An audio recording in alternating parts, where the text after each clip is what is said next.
So getting back to how Mouse ruined comics. Okay. All right, 30 seconds. Your 30 seconds are up. No more boomer music. Ladies and gentlemen, kids of all ages, it is another Wednesday, another episode of the Mattriarchy. I am, as always, your host, Matt Reese, coming to you from my basement in western Nebraska. Today, we have I think it's going to be a hot show. It's going to be fun. But before we get into that, we've got joining us regular guests, The Metal, and my co-host, Twitless, and special guest, today's featured artist, Bosch Fawstin, writer and creator of the Infidel featuring Pigman. Did I get the title right off memory? Yeah. Excellent. And it's Fawstin. Fawstin. It's not okay. Like not like the Faustian deal with it.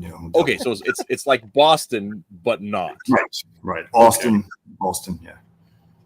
Bosch Fawstin. Okay. Well, I said it wrong. No problem. I can't guarantee. Someone else was saying Bosch Fawstin before, so someone else was saying. So it wasn't that bad. Okay. Well, that's okay. Anyway, so now here's the other embarrassing little tidbit for you guys out in the peanut gallery. It's for me. So we had all agreed to read Bosch's books, and so we could have our conversation about the subject material and how it relates to our larger conversation about propaganda comics and da da da. And I forgot. Well, I guess I did not realize, but I forgot to ask whether it was my job to send Metal the book. So Metal has not read it.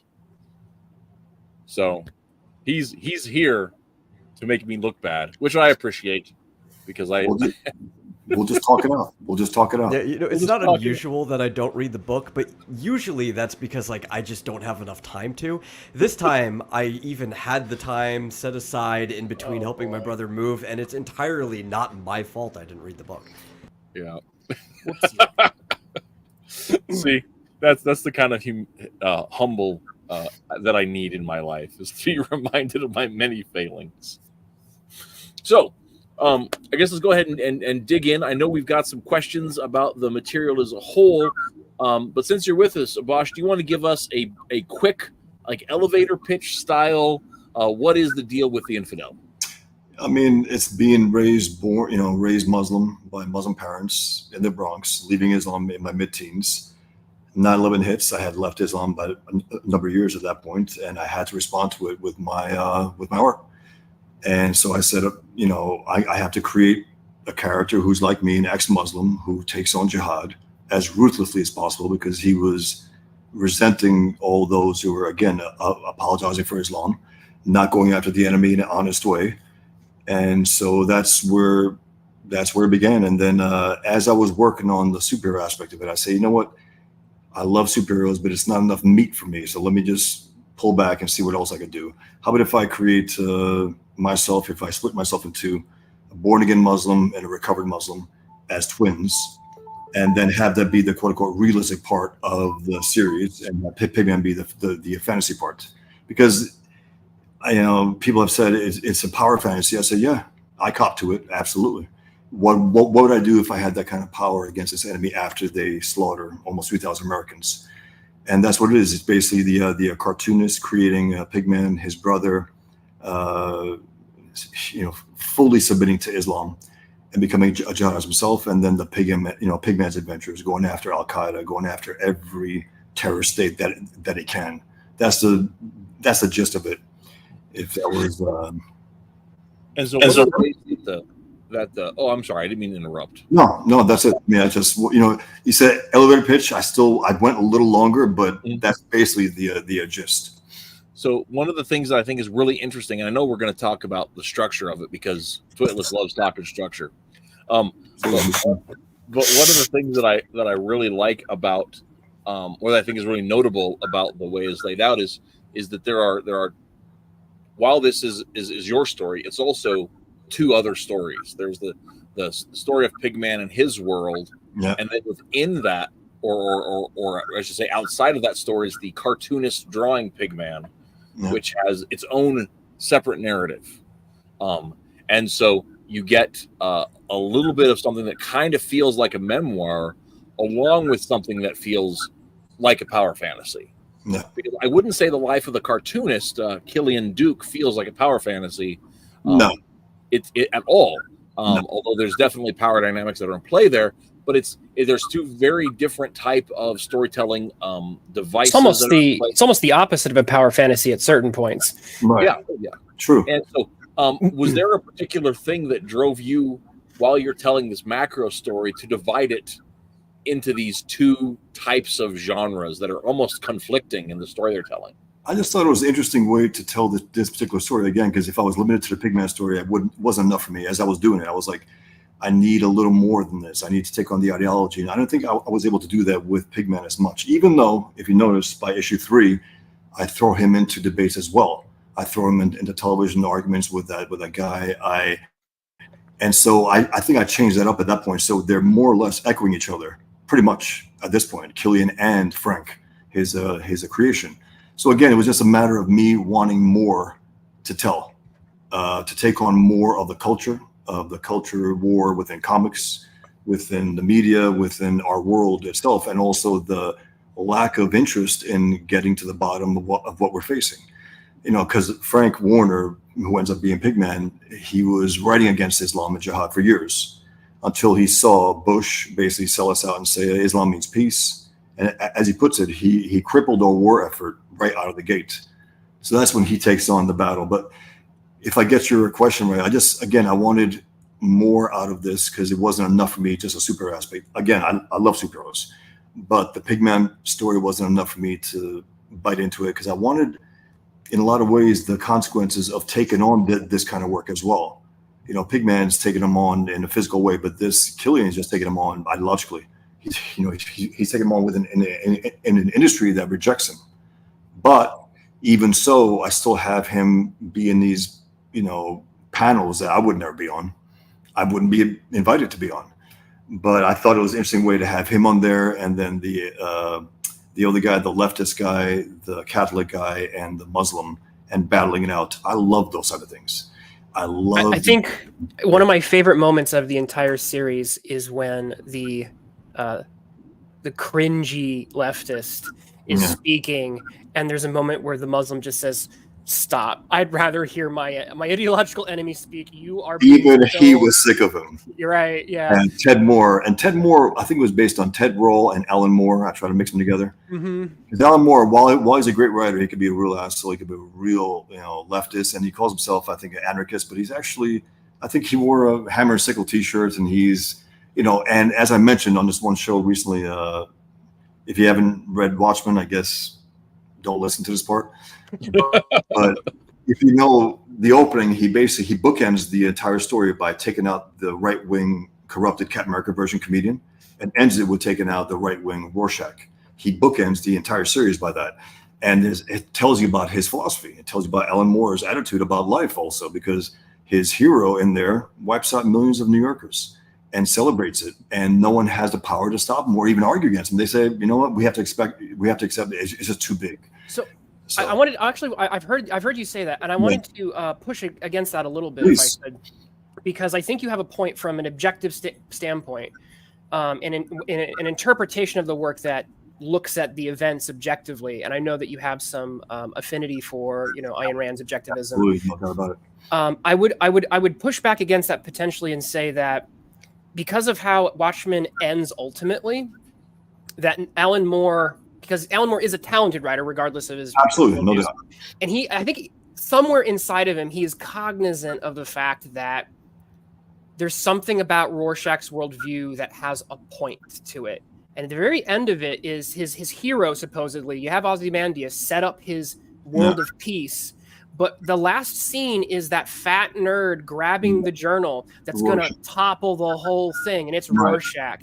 And Rorschach gets the last laugh. It's just it's after the story happens, and I think on some level, Moore is somewhat cognizant of the fact that this guy's got to.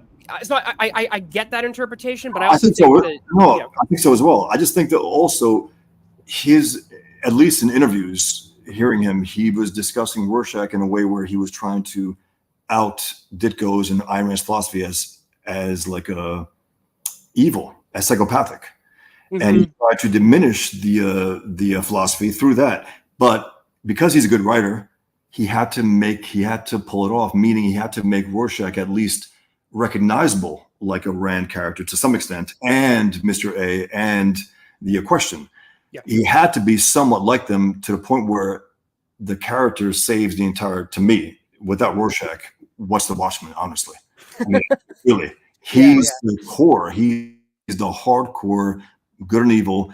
Yeah, the way he writes him, it's he tries to diminish his own heroism, tries to make him small and ugly as he wears a platform shoes and all that, but he still comes out, as you point out, and it's true, on top. But I think he was fighting with that. I don't think Moore was as appreciative of that. Meaning, I'm gonna have him win at the end with a little wink. I don't think so. I think because he took him out. No, I definitely believe that some of that on Moore's part is somewhat accidental. I think that. Oh, I think so I actually have a theory about that. I don't think it's accidental is not the right word, but go ahead, Metal. Okay, so because this comes up a lot, like we talk about this a lot on the show, and the more we've talked about it, there's something that's kind of been sitting here, and it's just something that like writers do without thinking about it.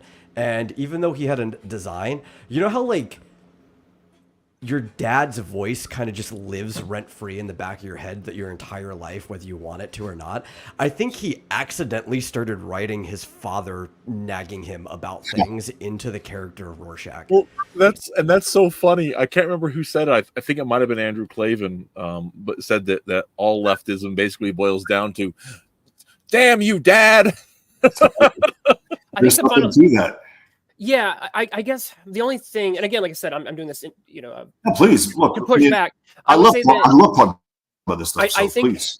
And then we'll take it back to Pigman because that's what we're here to talk about. Yeah. Alan Moore. I would say that we can go anywhere you guys want. I think Moore is because he's trying to be like, I'm trying to be realistic with superheroes. Yeah. Yawn, but he kind of all that. Yeah, he's kind of he kind of like no one in that story escapes unscathed. You know what I mean? Like even Ozymandias, like the reason he calls him Ozymandias because of that poem, "Look on ye mighty works in despair." So like even the way he knows that even though this guy's going to supposedly win, it's going to be a hollow victory, because that's the kind of the thing with Ozymandias, right? It's a hollow victory because your empire ends up being an empire of sand. And so I think, again, like I said, I think there's an interpretation, and there is things that Alan Moore has said in interviews about how he kind of thinks that the sort of Randian way of seeing things is psychopathic. That's all valid, and I think that's definitely there. And that's why, again, it was in spite of himself, but he accidentally made Rorschach the most compelling character there with the best lines as well. I mean, when he's in that prison, says, you guys, I'm not in here with you. You're in here with me. When he says, never compromise, not even in the face of Armageddon. I mean, come on, those are immortal lines. Those are fantastic lines. And it tells you that he was channeling Ditko and Rand against his own will, because again, he's an honest enough writer where he had to do that. He's like, God damn, I got to make this guy at least connective with those other guys. But in doing that, he's going to make him compelling. He's going to make him interesting, more interesting than the other guys. I mean, Dr. Manhattan's walking around as impotent as can be, whereas Rorschach wants he says, what does he tell? He goes, "You're joking." When he hears that they want to compromise, right? That he goes, the world must know this. That's a truth seeker. That's a guy that the other guys, again, Moore, I think is with the other guys. I think he's fine with it. Well, you know what? Let's live with this, and let's just from Manhattan to the Owl to Silk Spectre, was that her name? Yeah. And I think that's where he was leaning. And again, I just think it was accidental on his part, again, because he made it had to be. It's inevitable that if he takes on any kind of Rand character or Ditko character, he will naturally be a little more interesting than the rest, and harder and more concerned with morality, right, wrong, and justice, because the characters that he was doing, at least the way his interpretations of those characters, because they were all made up, from Captain Atom and who was it, the Blue Beetle, right? He couldn't get the Charlton characters. I think something happened where that was his intention, and then DC told him that we can't give you those. Was that what it was? DC had just purchased them, and they're like, you can't just ruin them. Yeah. We just got him. You give it 10 years. We'll let you ruin him then. But it's a great piece of work. It's a great piece of work, and it's endlessly compelling. And again, but truly, if Rorschach's not in there, what do we have here? You know, we have the comedian, but he's corrupt. I mean, he's like given in, and he's become a government tool, whereas Rorschach would never do that ever. And so it's a great story. But yeah, so your contention is that you think Moore was a little more, sympathetic with Rorschach, or I think he's cognizant enough to not be just flat out saying this guy I don't agree with, so I'm going to portray him badly. Because there are moments where he's done that, like V for Vendetta is where it's like, I hate Thatcherism, so all the bad guys in V for Vendetta are Thatcherites. He's been more blatant there. I felt like he was trying to be more even-handed with Watchmen, more balanced, which is why I think that work lasted longer. That's why it's better than, it's just better. It's a better piece of work. And it's, again, he was honest enough to take these characters seriously and say, okay, this guy would probably do this, that guy would probably do this, and I'm trying to diminish the question here. I'm trying to diminish Mr. A here. But again, he can't, because it's something about the character too strong. These are sound characters from Mr. A, to the question whether the comic books were not, because I couldn't bear reading those comics, to be honest. And I love Ditko, but his penchant for being didactic within the alleyways, you got a guy punching out guys and say, in this life you must understand that philosophy that's bad writing. You need to integrate it. You need to make it human beings. And again, I'm not talking about naturalism, because we talk about romanticism, naturalism within Rand. I'm talking about make them human.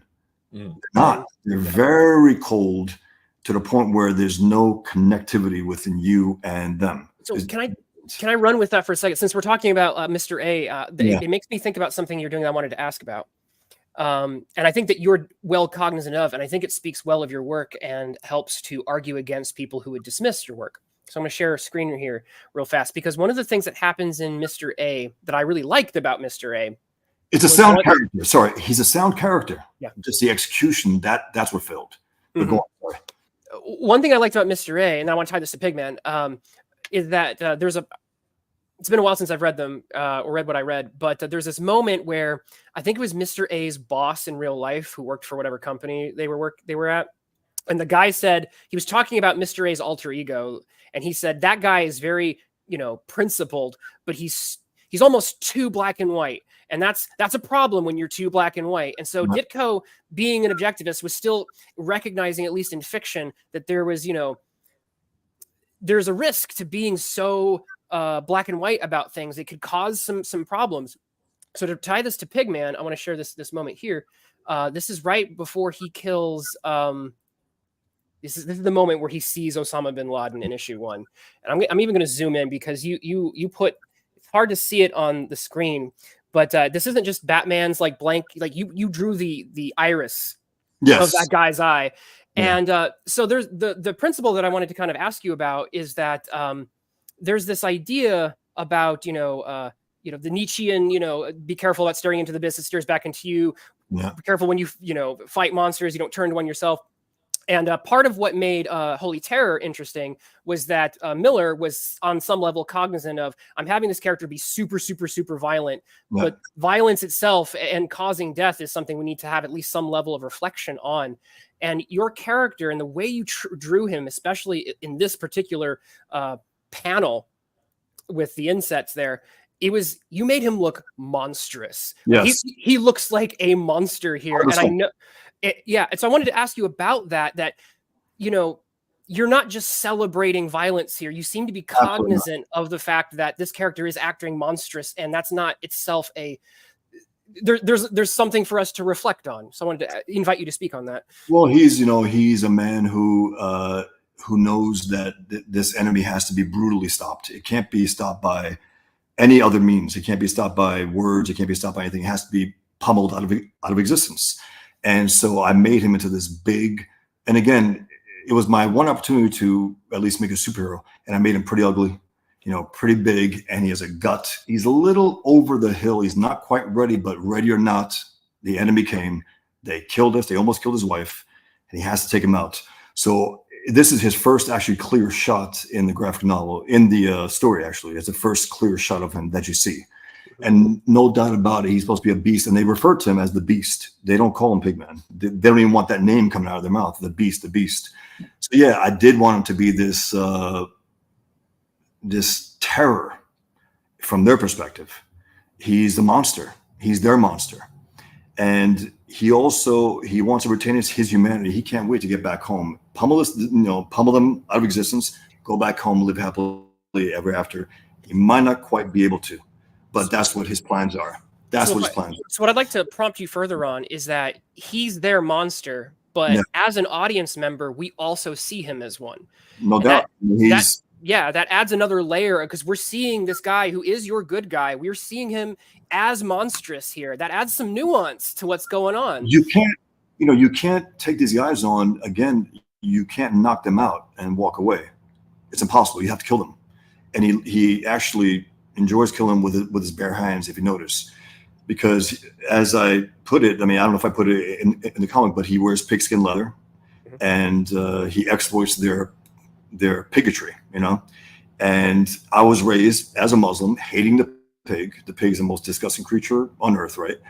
And whenever it came on television, as I often say, my mother recoiled whenever it was mentioned. It's disgusting. Whenever someone got the wrong bologna, they got their ass kicked at home. So I wanted to wrap him within a pigskin leather, and again, they might lose their shot at getting to paradise. So they're terrified of him, but he has to do what he has to do. You cannot face his enemy any other way. He might even lose part of his humanity by doing this, but he figures, if I do this, I have to, I'm trying to save the world. I'm trying to save, because if these guys, in his perspective and mine, we live in the nuclear age. If this enemy gets nukes, and they will probably use them. And then people say, well, Pakistan has them. Well, believe me, there's some checks and balances, but the point is, if they could set off a nuke across the West. They can do it. America, Israel, Europe, they will do it. What's going to stop them? Who's going to stop them? So his idea is, let me stop them before they even get to that point. And again, he has to be this brutal force, because he's alone in this. I mean, our soldiers are not allowed to take out the enemy. They're not allowed to be soldiers. For 20 years, people said, oh, it was a 20-year war. Bullshit. It was not a war. It's in lieu of a war.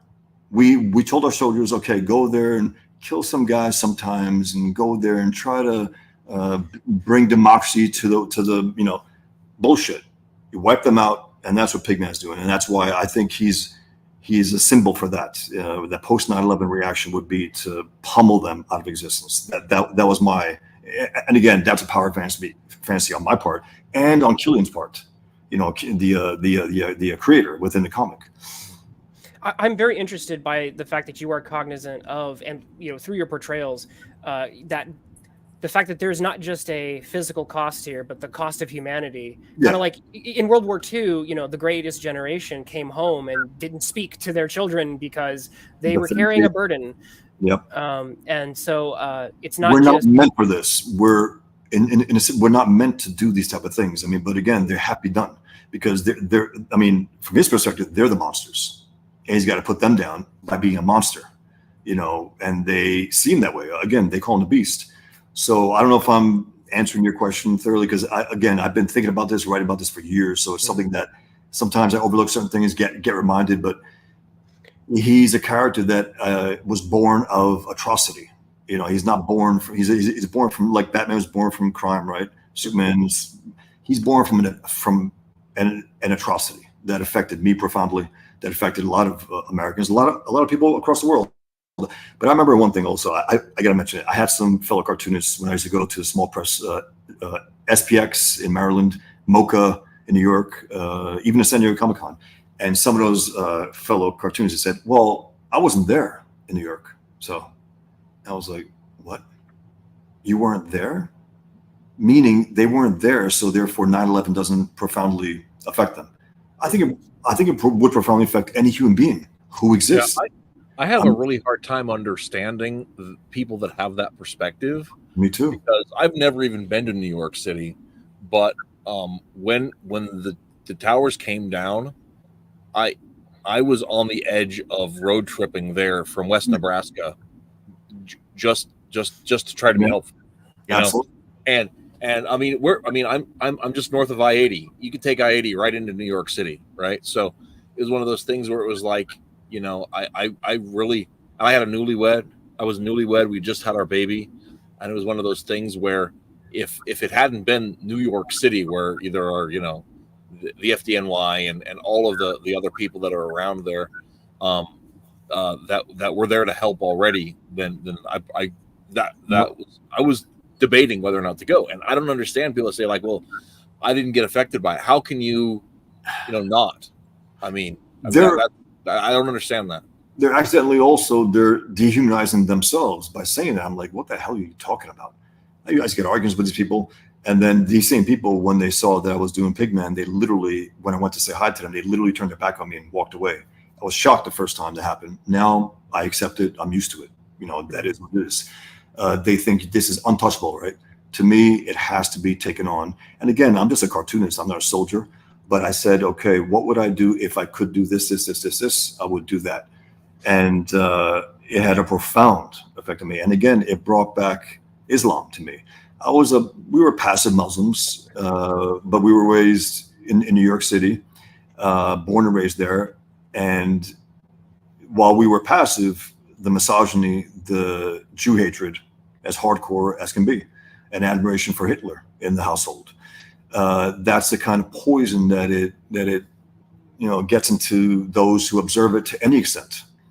And that's so when that happened, I was like, okay, I have to get back. I have to revisit Islam. We used to have a Quran in the house, but we couldn't read it. It was in Arabic. Nobody could read Arabic. You know, my parents were from Albania, but they just had it on there as a token, as a type of thing where, yeah, it's a holy book, right? So I read it, reread it, read everything I could get my hands on about jihad, Islam. And that's when I realized these guys were true believers. They weren't extremists. They weren't. And the reason why, I will say this to the end of the days, and I will argue with my friends over this. I said, look, the reason why my friends even bring up quote unquote passive Muslims, moderate Muslims, is because they don't want to accept the fact that the most devout Muslims are monsters.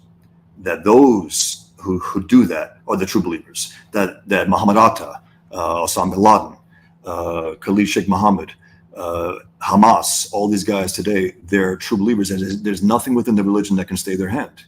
No matter what we tell ourselves, no matter what they lie to us about. And that's why, I had to go to the extent that I do with Pigman in this. This scene, for instance, he walks in on this one guy who's a financier of terrorism. He's, he pays terrorists to kill. And he finds him, unfortunately, holding a baby. And he's happy with him, right? But he's not going to say, oh, shit, he's with a baby. Okay, I'm out. I'll take care of him later. No, then and there, take him out, and also save the baby in a lot of ways, save his future by giving him to friends who can have a baby, and they end up, raising him. And again, there are issues, and people will argue till, well, you shouldn't have done that. Please bring it on. I mean, I'll take whatever. Yeah, one thing that I wanted to come at is not from that side, but from the interpretation side, because what's interesting about comics is the fact that I wouldn't say more so than any medium, but there definitely is a lot of fruitful ground for reading them in multiple ways. So like we draw a picture, we only have so much control over the picture because people will read that image and they'll get something, that's partly their own interpretation from it. And one thing I got from this was this pregnant moment of him considering, this is a child of this, enemy that I have, who more than likely could grow up to be another one of my enemies. Yeah. How much humanity am I willing to trade? Because I could kill this. I could kill this enemy. It's child of my enemy, probably going to come and have vengeance against me. And again, you can see him holding, right? You can see him holding him, and like, what's he going to do here? Mm-hmm. He's not going to do it's impossible, right? He's not going to do that. It's impossible.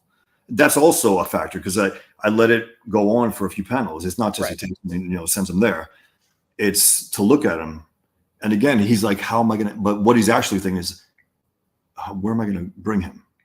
I got to get him out of this hellhole because he will end up like a savage family. He will. And then he starts thinking about his friends in Israel because he was across the Middle East at that time, So yeah, that was my thinking about that. Right, but because we have that blank image that we can read however we want, there's this other layer, and that's what I'm saying is one thing I found interesting about Pigman was the fact that there were several moments in it that you could read very much in that sort of objective, he is fighting this enemy, but there were other moments that I found that there were literary interpretation we sometimes call them misspeak, but basically it's where you could almost read it read it a different way, and that's one of the sorry example if you have something particular, because I do that on purpose sometimes. And also he roasts these guys as well when he's about to kill them as well. He's having a little fun there, and there's something about that where you could roast these savages, like the one scene where these guys they're killing themselves because they hear he's coming, right? They don't want to get touched with a pigskin leather because again they might lose their shot to get to paradise. And two guys shoot themselves, and another guy takes his throat out, right? And then the guy says, stop. It's forbidden. You can't kill yourself. So he goes, let me think of something. So they get in circle, and they got 5 guys around each other, and they say 5, 4, 3, 2, and they shoot each other. And then he comes across one of them who's still alive. He goes, you can't blow your brains out if you don't have any. And the guy says, I'm an American, He goes, American, quote unquote. He goes, you murder Americans, and that's why you're dead. And then his hand goes over his face as a shadow, and then he goes to the next scene. I don't know how people interpret that, but I like that because this guy, to him, he's just the enemy. He doesn't give a shit where he came from or what he's thinking or why or whatnot. He's there with these guys, and he is, he has killed innocents or he intends to. So one thing that I wanted to say that gives a little bit of that alternate read is because he comes across so brutal and even monstrous at points, is that it puts some of his enemies in a more pitiable light, which actually makes us feel sorrier for them. Like, that's a normal, and that complicates what you're saying. It complicates what the story is saying, not what you're saying. What complicates the story, and that to me enriches the story, because it's like I have this feelings of compassion for these people being brutally destroyed by this guy who I'm kind of on the side of. So like and I appreciate it because you know why? Because they are human beings. They're monsters yet, but they are human beings. They made these choices. They do have family. They do have children, wives, and so in that sense, they've sold out their humanity. Ultimately, they have, but they're still human beings. But they made these choices, and again, they're coming across a guy who wants to finish them off quick. He don't have time. He's old. He wants to get back home, raise his family, and get this out of the system. And again, he knows that our government will not allow our soldiers to be unleashed on them. Once he realized that is when he started to plan this. He's like, you know what? They came to kill us, and we'll die for it. And that was so he took all his knowledge and then tried to get in as good shape as he could at his age. He still has that gut, even though there's one part in the story, issue 4 or 5, where you see him, he looks like a traditional superhero. He's actually built like a rock because he loses a ton of weight. He gets starved and he gets imprisoned, and that's a whole different story. But yeah, so it's funny. I didn't want to make it easy on myself either. I could have made it a lot easier, just have a guy just, like Miller did, just, kill in jihadists, and walk away. No, it's a brutal thing that he's involved with. And in my life as well. I mean, my life is not what it was prior to taking this on, prior to drawing Muhammad and winning that contest. It's just not. And there are consequences for that. For our audience who are unfamiliar, can you speak more about some of the direct consequences that you have almost dealt with? Yeah, I've been drawing Muhammad for 19 years, ever since 2005, when the Danish Muhammad cartoonists were threatened with death. And I never knew about the prohibition about drawing Muhammad growing up. We never talked about it. It was nothing in the family. But looking back in history, the Shiite Muslims have been drawing painting Muhammad for centuries. So it's not an actual prohibition. At least, I guess the Sunnis could call it that, but it was never something solid until, I think, post 9/11, when they were flexing their muscles. They said, you know what? You can't draw Muhammad now. We just killed a few thousand of you. We killed some of those in England, I think 2005 at that time. I remember, I think it was July 5th. I remember this because I was in Comic-Con San Diego. 2005, July 5th, they killed, I think, 50 Brits on a bus. So my thing at the time was, I just have to draw this guy because they say I can't. And that's what ended up being my cartoon. You can't draw me. That's why I draw you. And it's a simple act of defiance. It's not a angry, it's just, you can't draw me. That's why I draw you. It's a simple act of defiance in the face of these savages. And the Danish Muhammad cartoonists, I started drawing them then. And then 2012, the offices of the Charlie Hebdo were firebombed.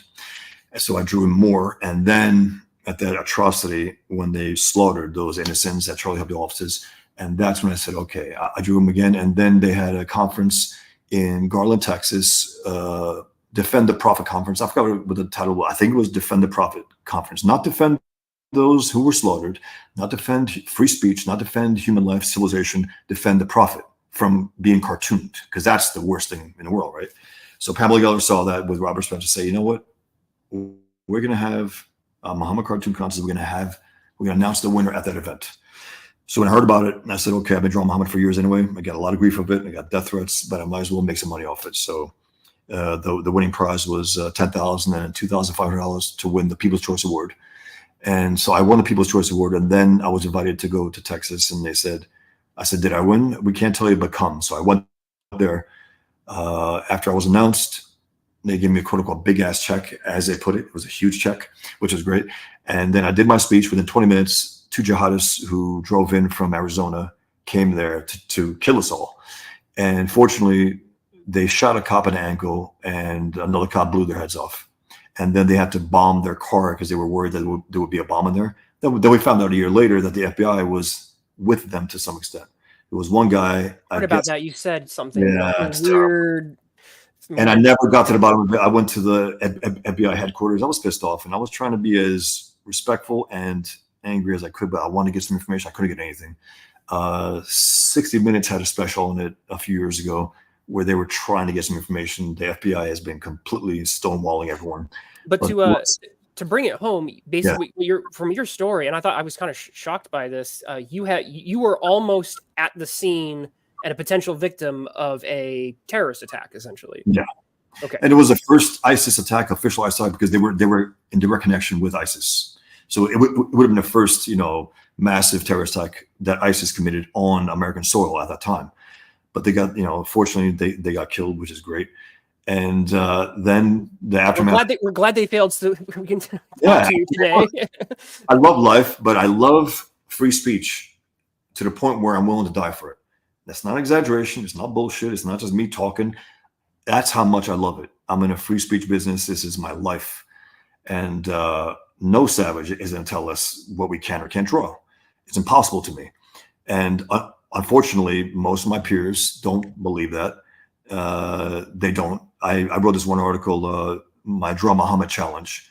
And I got to say, I'm pissed off at Frank Miller in particular, who for years was a free speech advocate for decades, right? Until, and I mean this, and you can look back until 2005, the Danish Muhammad cartoons. I don't remember him talking about it. I don't remember him drawing Muhammad. I don't remember him supporting these guys.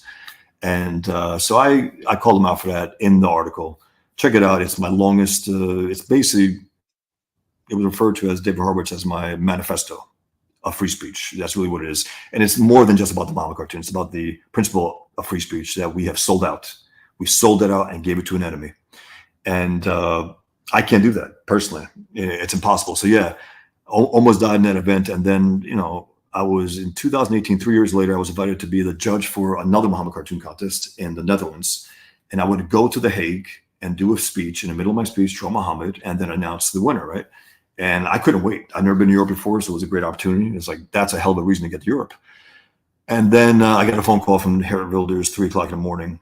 And he says, if we can't do it, the threats have spiked to the point of we can't control them. And I said, look, this is why I do it, though. This is why you do it, right? This is our fight. And I couldn't convince him to keep it going. But what happened is I got more death threats than I ever got in my entire life after that. For some reason, I can't say why. More so than Draw Muhammad, more so than winning the contest. It was being picked as the judge for the contest that I literally got thousands, to the point where I have 2 volumes so far of my books, Peaceful Death Threats. Peaceful Death Threats. You write entire books of death threats. Yeah, I can do 2 or 3 more at least. I haven't done it yet, but Yeah, so this issue to me, it's life or death. It really is. It's puts another spin on what Eric July has said about monetize your haters. This is It is. another level of that. monetized would be murderers, monetized terrorists. I mean, Goodness gracious. but again, these are also another factor here is also this. These guys are everyday Muslims. They're engineers, they're doctors, they're lawyers.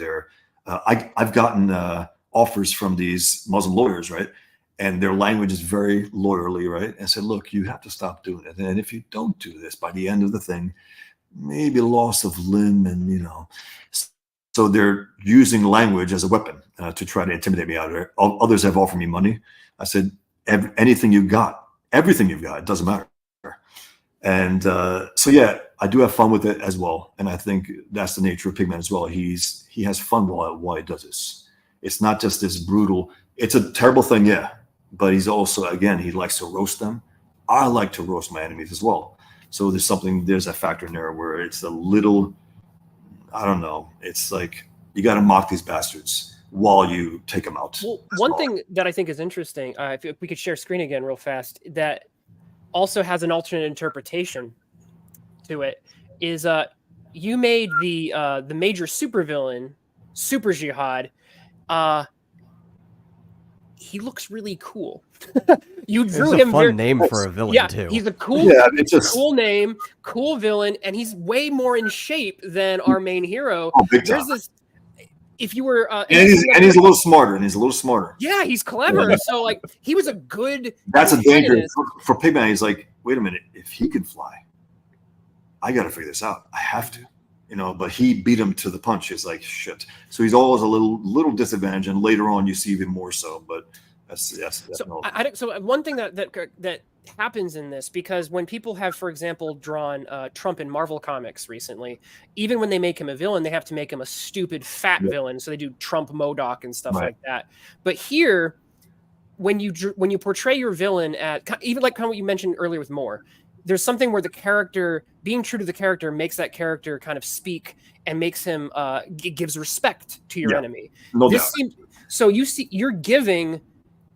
Not you, the text. I gotta say the text. The text is giving. This comic is giving some measure of respect to the enemy by its portrayal. I want a formidable enemy.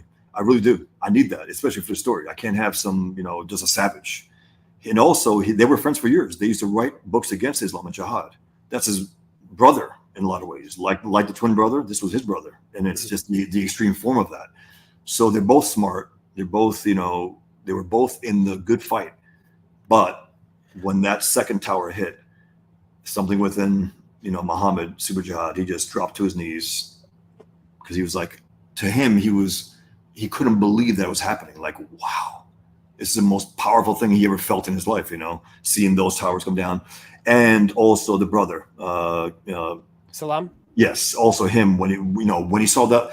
Remember the in the courtroom. When he's relaying to him, he goes, did you or did you not assault a Muslim on September 11th? He goes, yes. And then he explains what happened. When that second tower hit, he screamed up and Allahu Akbar, similar to him, just in a more extreme way. Again, I want to echo, but they don't react exactly in the same way. It's one thing, different story. One thing that's coming across throughout the 3 volumes we have, and I want to invite you to speak more to this in a second, is the fact that although you have set up your enemy very strongly, there is a connection. You've set up the dark mirror, and you have this text. I want to keep focusing on the text, not make it personal. But the text has set up a dark mirror between the twins, the Pigman and Super Jihad, between the two even opposing forces.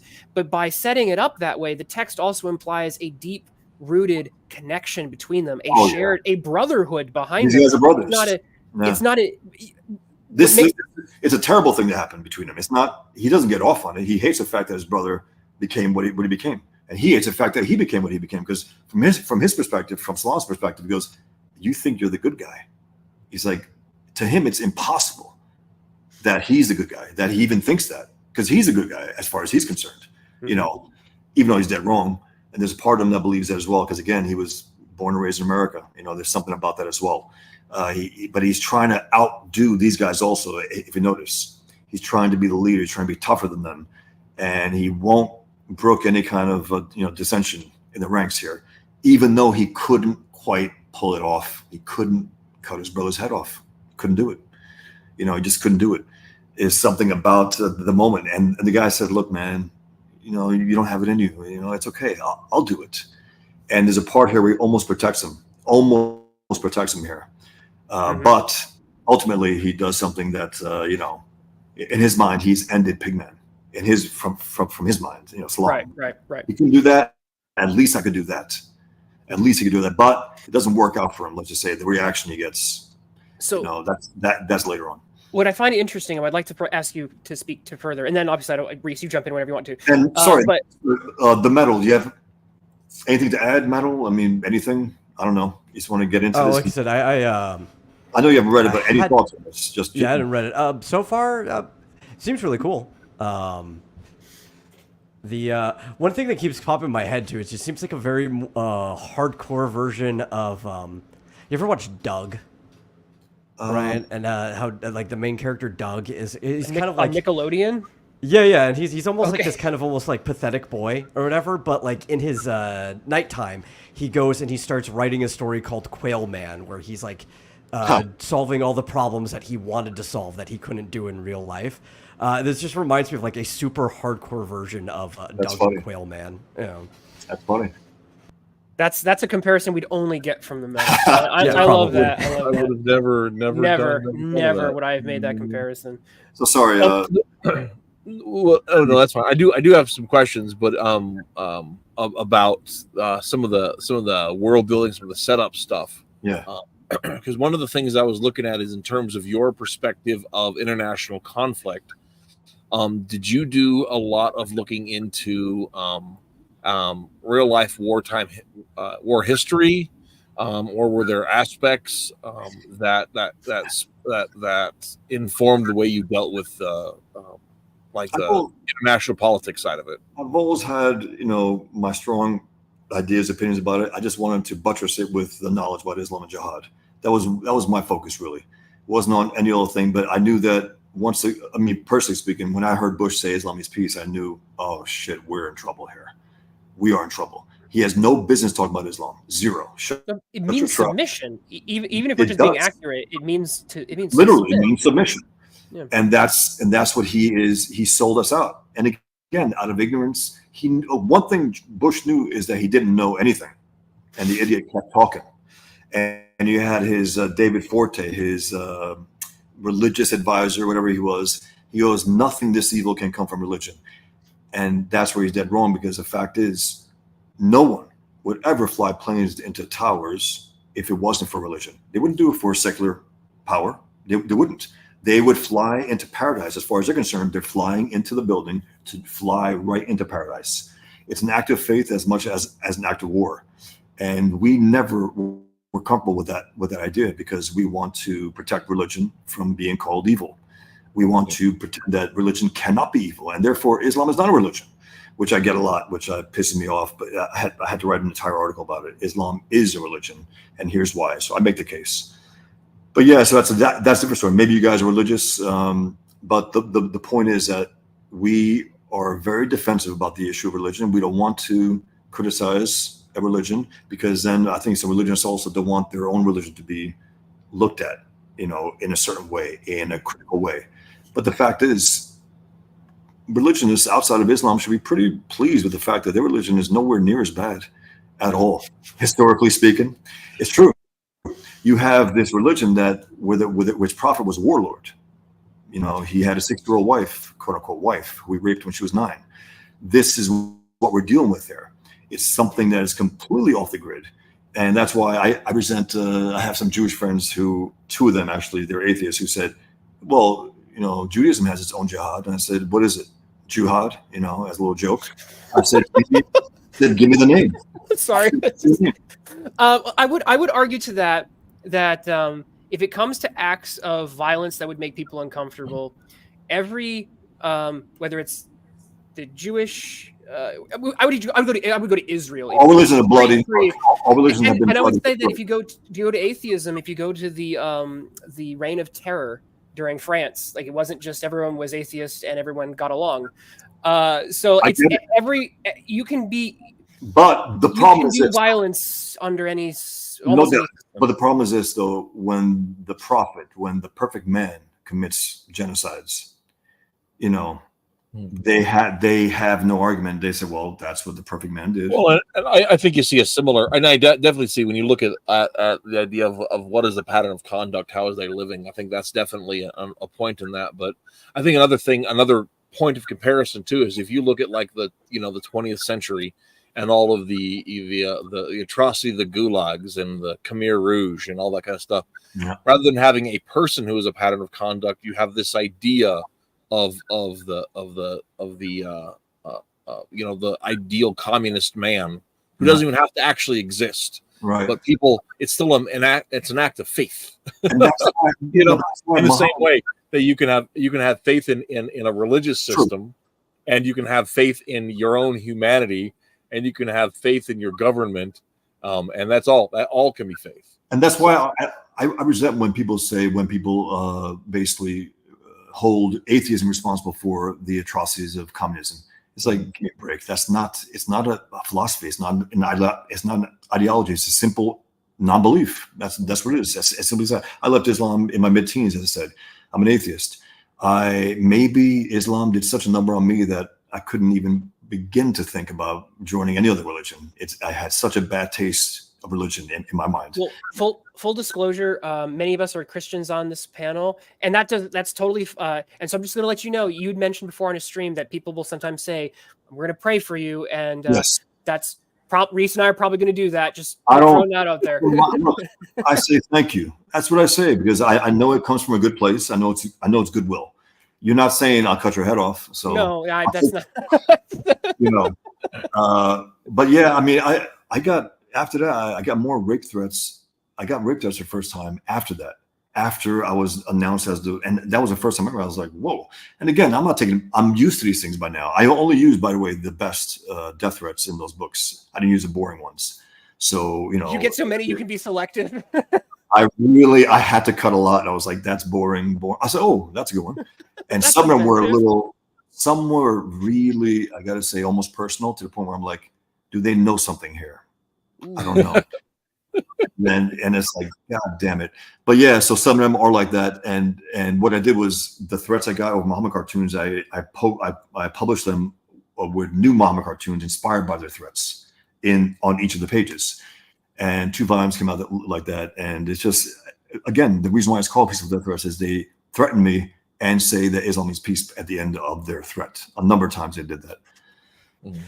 So I would like to, since we're on that subject, I'd like to ask another question.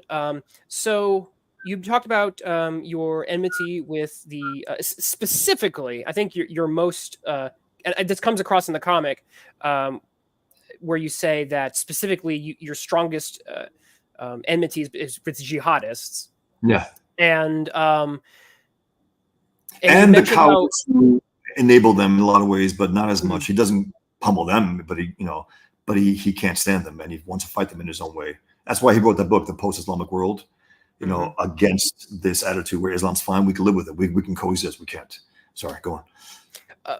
But in Middle Eastern culture, for example, and I'd like to hear more about how this, how the Albanian, because I'm not familiar.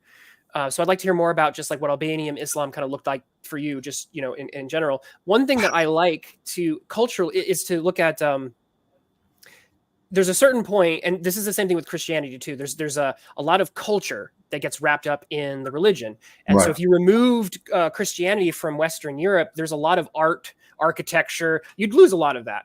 And in Islam, same way, there's, in the Arabic world, there's calligraphy, there's, wonderful, cuisine. And personally, I love the 1001 Arabian Nights. It's a really amazing piece of fiction. I love the jinn concept. I love genies. I have a character I'm working on that has a genie aspect to it. So what I wanted to ask you to speak to is, do you see a separation between Islam as a religion and some of the cultural aspects, do you have any fondness for any of those cultural things like music or food or even something like a fairy tale?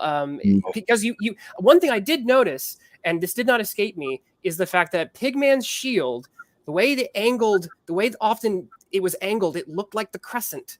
Yeah, that crescent motif was kind of working its way in, so I could see this actually a subtle shield nod. that you found in the tunnels. I was just basically, I will cop to it. I just wanted to have a snapshot of Captain America because he was in silhouette. Yeah. It looked a little like Cap's shield, but it was an Islamic shield, with a crescent. That's all. Because after 9/11, I thought Captain America, of course, and I said, wait a minute, of course not. I'm an amateur cartoonist. Marvel would never let me have Captain America act like an actual soldier. They wouldn't do that. So that's when I stepped back. I said, okay, what am I going to do? That's when I created Pigman. But yeah, so that was on purpose. And also the parachute scene, it's Cap's shield, that's purely Cap's shield, and into a parachute. So I just want to give these little nods to this because again, I love Captain America.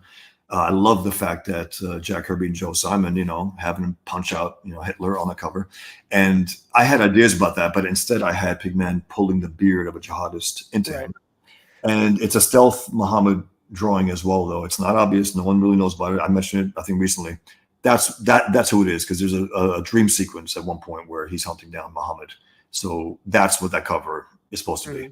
But do you see do you see a separation at some point of the culture and the religion? And do you like aspects of culture? Not really, not the culture, but the people. Sure, I have cousins who I love. They're Muslim. They're passive Muslims. They're good people. We don't. It's funny. We don't see each other, but I think there's still some goodwill coming my way. They know me. They know I'm a good person. They know I'm not. I didn't become evil. After I took this on. They don't like aspects of the jihad, but my only problem with them is that they pretend that it has nothing to do with Islam. That's my problem with them, and that's my arguments with them, because it has everything to do with Islam. All these, and to me, it doesn't matter. All those things are window dressing anyway. I don't give a shit about all that stuff, because the core of it is submission. The core of it is to force the world to submit. It's not these nice paintings, nice, designs, wallpaper that they have. It's about forcing the world. And also there's a conceit within Islam that me, you, everyone here listening, we were all born Muslim, and we've been betrayed by our parents. We were removed from that natural position of submission to Allah. So there's also that conceit that we're all born Muslim and we've been pushed away from it by evil people. So again, that to me, that's the core. Everything else, the people, they're human beings. I love human beings. I love the individual. And there are good people that I know who still identify as Muslim, who are family members, who I have no problem with at all. I resent the fact that they're not willing to basically concede my points against a religion that they've never read about. They've never read the Quran. I read their book. I know their holy book. I know their prophet. I know everything. They don't. They still are living in it. Like Ahmed. He was a Muslim for years. He said he finally read the Quran. He goes, it was not like I thought it would be, and he didn't even realize right there, but he asked him, are you still Muslim? He goes, I don't think so. Something like that, where he's phasing out of it. He's right there, actually. Yep. He's getting and he's, and little cracks, like also he's trying to get, Killian, again, roasting people. Like when he says, that he goes, behind Islam's hatred of women is love of men, which makes Islam pretty gay. And his friends like, come on, man, what are you saying here? That's the way friends talk. That's the way I speak with my cousins. They don't like it, but they're not going to kill me over it. And so he was trying to bring out his humanity and also tell them the ridiculousness also of this hatred of women, of this misogyny, which is ridiculous. And he's mocking it because in one sense, it's true. There's a love of men there, right?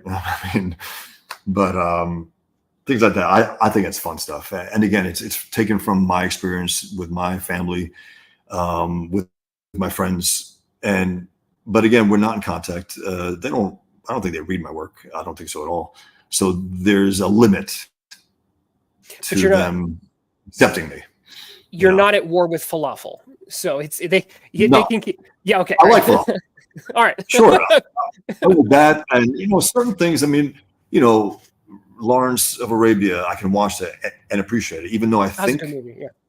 I think it was made to try to, in a lot of ways, make the Middle East look far better than it was. I really do. I really do.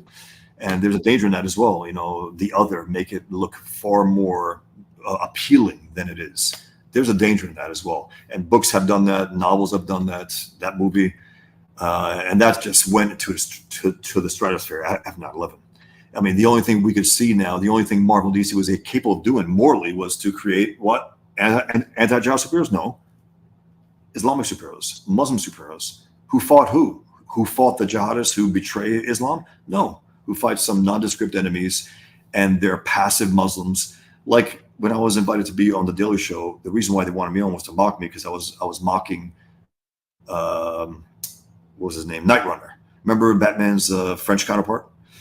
Batman was franchising his Batman persona. Yeah, Batman Incorporated. It was such a silly. I didn't like that storyline. Wasn't that Grant Morrison? He probably Is that a Morrison idea? Of course it would be. Probably took some extra hard drugs during that month or two, whatever. Because he says, I've taken every drug known to man. I'm like, yeah, that makes sense. That makes sense. Because I could read All-Star Superman and love it, and then say, what the hell is this? And then go back to loving it. You know, he's a slippery guy. It's very binary. You either like something he did a lot. And now he's not binary. Garbage. Literally, yeah. he says, you know. But that's I gotta be honest. I hate virtually every page of All Star Superman. I just really can't stand I kind of I like love it. Frank Quitely's art most of the time. Yeah, he brings out. I mean, that's fair. I shouldn't lump Quitely's art into when he's good.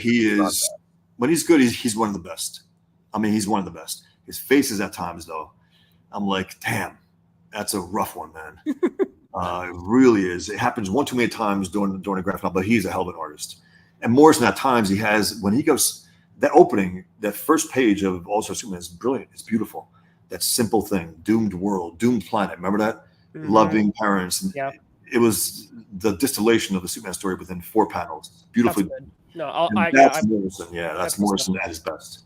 When he don't want to derail the conversation, when he's doing kind of like respectful nods to like, here's how Superman was like in the 60s and such, and as you can tell, it's like he's doing a nod to like Lois Lane, you know, Lois Lane's gonna die in this issue, and he kind of like has her hallucinate to kind of like show that happening. I could see that he was going off of the lore. And for sure, he did his homework. Those were the good moments of that. His Lex Luthor was good too. You know, he was a nasty guy, smart as hell, and just you know, he had to kill Superman. He had to take him out, and he finally did it as far as he was concerned. You know, but at the end, I mean, it's interesting. Supposedly, Mark Millar stole or asked. What was it? I think Grant Morrison had an ending of the story, and Mark Millar took it for Red Sun, so he couldn't use it for All-Star Superman. So he had an ending. That's according to some. I don't know if it's a myth or not, but I remember reading that story. I don't remember getting much out of it, Superman Red Sun, to be honest. Because as far as I knew, I think Mark Millar was a commie, and he was just trying to do that. But I don't know where he is now. I think he's on somebody's. I think Miller's a hardcore Catholic. I don't think he's a commie. I think years ago, that's what he came off. Was he? Oh, okay. Maybe. I mean, maybe now. Who knows? Because he had contempt. I think. I don't think those things are exclusive from each other at all. Huh. I mean, technically, yes. But having listened to him speak, he's much more based. Yeah, I would say that now. Seeing the interviews, seeing what he's saying, seeing some of his work, and then a guy like Garth Ennis, also contemptuous of superheroes. But if you notice, Hitman, his reverence for Superman in there, and I think that's Garth Ennis as well. For some reason, he really lifts up Superman in an interesting way for a guy of his ability, where he would probably try to bring him down, like Homelander and all the other. Right. And this is also super respectful. He cherishes veterans, so he's got a huge amount of respect. Garth Ennis? Yes. Yeah, absolutely. I mean, on that level, yeah, he's and he's a hell of a writer. I mean, he's entertaining as hell. From Preacher and Punisher, I think the last Punisher I read with him was Punisher had his Russian counterpart. I don't know if you guys read that. It was really good. Punisher Soviet, I think it was called. It's worth reading. Check it out. I always liked his work on Hellblazer. Hell, I didn't read that. But he's good. I mean, he's a good writer, so I probably will. But yeah, so anything you guys got, man? I just, This is great. No, thank you for being And one thing I think is interesting is that although the Southern Poverty Law Center, laugh, labeled you a one-man hate group. Yes. I should have sued them. Looking back, I should have. But Dude, you should have like printed on I laughed at plaque or something. Yeah.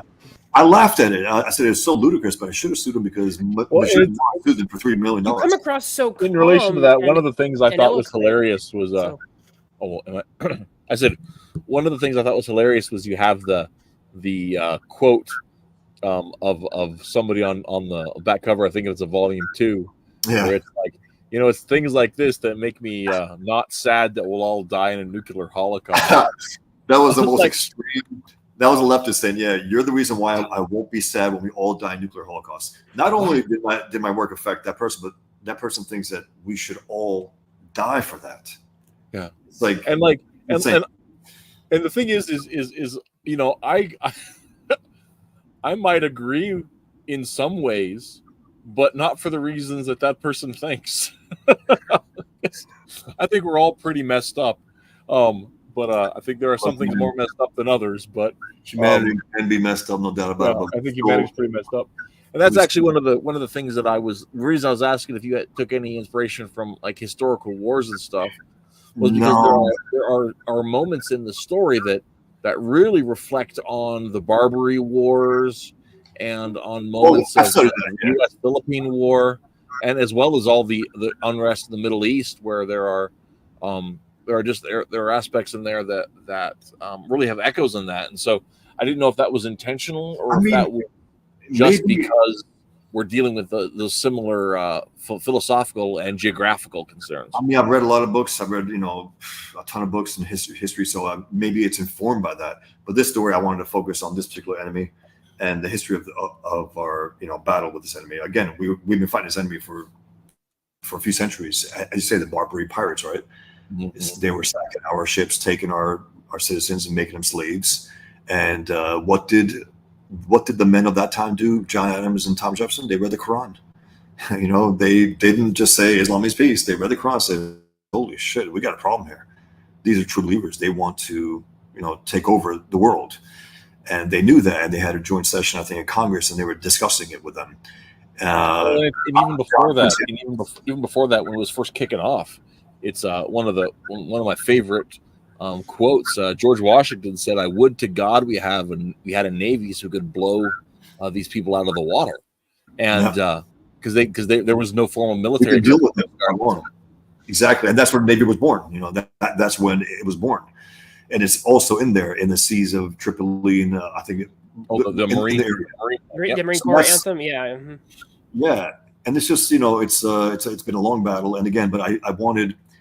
It's so funny. I can go everywhere, right? But I've said, okay, I'm dealing with jihad and Islam. Let me tunnel vision that. Let me just focus on that. So, but I appreciate the fact that you think, it would maybe a little more expanded. But again, maybe I'm informed by it, and my stories are informed by it. But again, I want to focus on this enemy, take him out, and then live happily ever after. But unfortunately, for both characters, I'd like to ask you a little more about the perceptions of enemy concept, because, like I said before, there's this. It's kind of laughable when SPCC comes out and says you're a one-man hate group. But there's clearly a perception. We call it a delusion, but to be generous, we'll say perception. And I often see this during a political season, where people perceive their political enemies as yelling when they're speaking. Right. So there's this portrayal whenever Trump speaks, and Trump barely talks above, I would say, a whisper. Whispers, yeah. He uses his inside voice almost exclusively, but people will they'll listen to him, and they will go, and if they draw it, they'll draw him as screaming, because that's how it's being filtered somehow. So I wanted to ask you about how your enemies perceive you this way, but you have also a certain perception, the characters in the stories, they certainly have those perceptions. What are your thoughts about how enemies perceive each other and how that impacts their enmity and even the violence they commit? Well, I mean, he sees from Killian's perspective, his brother has dehumanized himself. So he can't see him as what he used to. He used to love him. That was his brother, as a twin brother. It's a more of a bond, I think, than average, brothers. But he has chosen this path, and again, he sees him as the other side. But again, I'm trying to be as objective as I can. His brother is evil. Salam, he's evil, and it doesn't matter if Salam sees him as evil. He sees him as only in a subjective way that Killian is evil, whereas objectively Killian sees his brother as evil. And again, it has to do with me. I asked myself, if I split myself into, I went serious to Islam, and I went, and I did what I ended up doing. I left Islam. What would that look like? How would I face myself? And that's why he says in there, he goes, I look at you and I think, what the hell is he? Goes, yeah, I feel the same way, from their own, but again, it's more subjective, I think, on Salam's part, and more objective on his part. But again, I think if I didn't answer that correctly, sorry, but I mean, if, in a satisfying way, but I just think that in a lot of ways, even us right now, and I find myself doing it, but I can't help but think that some people are consciously choosing evil, consciously choosing to be on the side of evil. And it's like even young people who side with Hamas, I can't look at them, oh, they're just stupid. I can't go there. I speak in moral terms about that. I do. And it's like, you saw what these people did. You know what they did. And you're still pretending that they're not what they are. So what is your definition of evil then? Just for the audience's sake there. No, all these are very fascinating. These are great answers to these questions. Thank you for exploring them. But since you have a very strong opinion on this, I'd like, again, for the audience's sake as well. What is your definition of evil? Well, evil fancies itself as, again, they don't say I'm evil. I can't wait to be evil. I'm going to go out there. They're ambitiously moral as far as they're concerned. But it's like this enemy. Flying planes into buildings is the greatest thing they possibly can do. That was their dream, right? They can get those 72 virgins, right?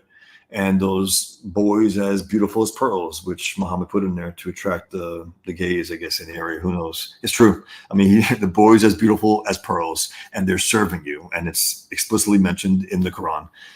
But yeah, I mean, doing things that they know are against their nature. I mean, it's not. I don't think it's human nature to go and cut people's heads off and rape them and kill children and celebrate it. It's something that they've crossed the line, and if they don't know that, we have to tell them so. Meaning, I don't think these people who did that on October 7th, let's say, they crossed a line of every single line of humanity. They recorded it, they burned children, they raped women, and then on top of that, people who side with them deny that they did all that. So it's like, so what are you on the side of them for? And it's I think part of it comes down to how we're looking at defining. I mean, I don't mean to interrupt, because I guess it was really your answer of how you define evil. But if I'm picking up on it, I mean, there's the idea that we each see the world through the lens of our own perceptions, but also of our expectations. And I think it's easy to excuse the misdeeds of others if you believe they have a good enough reason for it, right? And I think to some extent there's something to be said for that, right? Like, personally, I don't think there's many things in the world that are more wrong than lying, right? I mean, sure. Because that can lead to liar becomes a thief, becomes a right. Exactly. But also, Corey ten Boom, well, she was a liar. She kept lying about those Jews in the attic, right? Because she was saving lives and leading somebody else to be slaughtered is definitely worse than a white lie in any stretch of the imagination. And well, look, I don't think there's any honor in telling the truth if it's going to cause somebody else to be hurt. But then there's a larger truth, meaning you're facing evil. You don't owe evil any truth, especially to protect yourself and others. Yeah. So you're not. Technically speaking, it's only a strategic act that you're doing. Well, right, and what I was getting at though was like when the reason I bring all of that up is to say there are some things that are hard and fast, obvious rules, and there are some things that are based upon the scenarios in which you find yourself. Right. There's there is some subjectivity when it comes You're walking to that. closer to that situational ethics there, Well, buddy. I can see you walking that tightrope. Here's the thing, though. Here's the thing is, I've recently become aware of a concept called virtue ethics. And I wouldn't claim to be an expert on it, but the idea is that the virtue ethics is our actions leading toward greater ends. So, and it's the way it's I wouldn't say it's an attempt, but it's one way of explaining suffering as a moral good.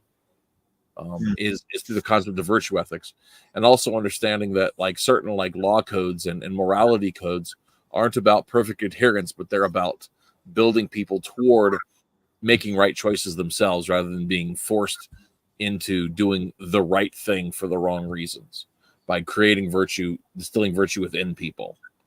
So that almost sounds like you've been reading Marcus Aurelius recently.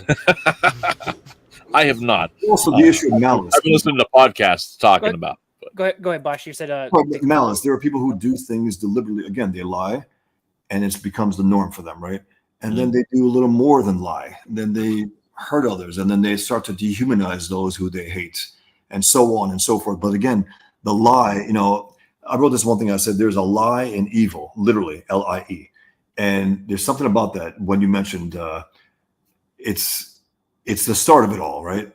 It's the start of denying reality to yourself and others, getting away from reality, and therefore you can start to cut the corner of reality and start to commit these things that are impossibly evil, and believing in Allah, right, and 72 virgins. To me, that's a lie. It's an extreme lie, but it's a lie ultimately that someone told others, and they take that lie and try to make it their life and fly planes into buildings with it. And it's just, to me, that's just, knowingly doing something that is against your own humanity.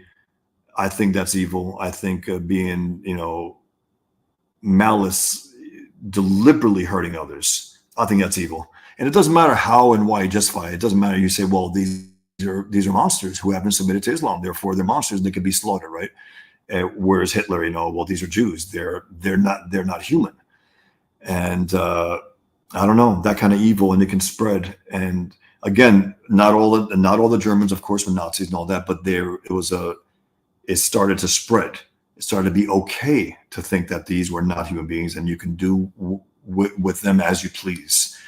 I don't know, that type of thing. But again, it's always with the idea that they're good. Nazis needed to tell themselves repeatedly, I'm good. We're not just good, we're great. The Muslims, jihadists, need to tell themselves, we're not just moral, we're the most moral men on earth. Of course, it would men, they couldn't say women. But they need to believe that in order to commit the atrocities that they commit. They have to believe that what I'm doing is the most moral thing I possibly can do. But again, it's evil, objectively speaking. It doesn't matter what their subjective minds tell them. And that's why objective morality to me is one of the most important concepts, most important ideas, not a subjective morality. Well, you believe in your good and I believe my good. No, you believe in your truth, my truth. Bullshit. There's only one. We know that. If I'm picking up what you're putting down, it is not natural to take another sentient life. Absolutely not. That is the. And if someone does do that, your response to that can be and should be to take that person's life, to stop that, because that person might continue doing that. There is a paradox though in that. There's a slight paradox in that moment, and you seem to, like I said, in the text seems to be at least aware that there is an uncomfortable, taking a life is the most serious thing to be done. Yeah. So I have to take lives to save lives. There, like I said, there's an unsettling paradox at the heart of that, and it's something to be wrestled with, right? I'm a cartoonist. I'm not a killer. But I'm making a guy who goes out there and kills these evil scumbags. Mm-hmm. So it's, I got to go outside myself to do that. It's not just fantasy, but it's something that I take seriously. I mean, again, he does roast them, he does. But also, I think a part of him has to retain his humanity in that way, because he can't just be this brutal figure and just always be, roaring. He can't. He has to at least remind himself, these are savages. They have slaughtered innocents. It's okay for me to do this. It's interesting because I mean, some of these things I thought about deeply, and some of these things I'm like, well, on one level, that's why I think I had to bring in the twin brothers to make it a little deeper for myself to continue doing it. Because again, it wouldn't be enough for him just to be going to the Middle East and blah, blah, blah, killing these guys. And it's fun. And it's a release for me also as an artist. And I couldn't wait to draw superheroes when I was younger. So I get my opportunity. He's not quite, again, he's not a Superman type superhero. He's not a good looking, heroic, he's not. He's a killer. And but again, that's what this enemy deserves. They deserve him. They've earned Pigman in a lot of ways. They've earned this beast that they call. There's no other way to handle these guys. He can't punch them out and leave them to be like Superman would do or Batman. And Frank Miller, whatever his reason, he said, he goes, oh well, I left DC from this. Come on, man. I mean, DC, you think they would have let him publish that? I doubt it. I don't think it was his choice. Whether he's lying or just mistaken, whatever. I don't think it just was the case. But you can't have facing Al Qaeda. He's gonna knock him out. It doesn't make sense. Sorry. One thing I noticed when we did our review a month ago on Holy Terror was that it was published by Legendary. Yes. Which is another subsidiary of Warner Brothers. Sorry, guys. No problem. So I just thought that was, regardless of how that shook out, I found Warner was still involved. Warner, right? Because they own them. Yeah, they own DC and they own Legendary. So I guess they went. I don't know if maybe there was some sort of contract it's the corporate shell game. We can't publish you under this label. We'll get too much heat. We'll shuffle you over here, and we won't get as much heat. It's funny. I mean, that thing, man. Were I still a fan the way I used to be, I would have. I was very interested in reading it. I thought he would go all the way, and he didn't, and it pissed me off. But as you point out in your review, there were elements that were brilliant. The empty panels, it's a brilliant way to do it. At the same time, I fight with it. I'm like, God damn it, that was too antiseptic. That was too much of a pass on the brutality of this threat. It was too much of a snuffing out, a clean snuffing out of those people, where maybe if it was all black boxes or red boxes at least. Because again, it's a brilliant design, but I don't know if it worked for that particular brutal attack. So I fight with that. I'm like, great. Shit. I wish it was this way. I'll defend that one. I'm in love with that spread. It's a brilliant thing. It is. I've never seen it before. And Miller, again, without him, I don't know if I would have became a cartoonist, writing and drawing. I was into artists before John Romita Jr. and his father. And then I came across Miller. I said, wait a minute, this guy writes and draws the stories, and he's even a better writer than he's an artist. Damn. That's something else. That's something to aspire to. So he had a big impact on me. But I got my problems with him. I really do. And him falling back on. He does get, if I may, he does get, because in the most recent articles, they have taken him a little more out of context to try and rehabilitate him. Right. They have put words in his mouth that he didn't say. Sure. And you mentioned it's a good point, because he did say something. He goes, well, how do you put it? So I couldn't do that again. He says, I couldn't do it again, but he didn't apologize. They put the words in his mouth. He's like apologetic for it. He didn't apologize for it. He just said, I couldn't write that again. I was angrier then. I'm not as angry now. He let that sit, and they took that and said, oh, he's repentant. He did. No. If he had repented, he would have taken the book down, not allowed it to be sold. I don't. On that one, yes. I think on his criticism of Occupy Wall Street, I think he did say I was I wasn't in a good place. He walked that back a bit. I think he walked that one back a little. That was a fine place. They were low lives. I mean, he should have he did condemn them. More condemned Miller for condemning them. Which was funny. Because Alan Moore is that poor put upon fellow, in destitution. Poor Alan Moore. He's got a real commonality with the working man, making comics since he was 17. He's such an asshole. He really is. And I respect his skill a lot. But hell yeah. I can reread Watchmen. I read it a number of times, okay? And I like some of the interviews. But then I also hear the asshole say this, and I say this because it pissed me off. 9/11 happens. His daughter comes in and tells him, right? He goes, interesting. It's like he's telling us this. He's telling us that he's not human. He's telling us, that's an interesting way to do it. Flying planes building. And it's not like we're listening to he told in an interview that this is what he told his daughter. Like, that was interesting. Yeah. The way they did that. I hate that. It's such a Dr. Manhattan thing to do. It's really pretentious too. Like, I'm above it all. Yeah. It's like, that's an interesting thing that these creatures are doing for my entertainment here.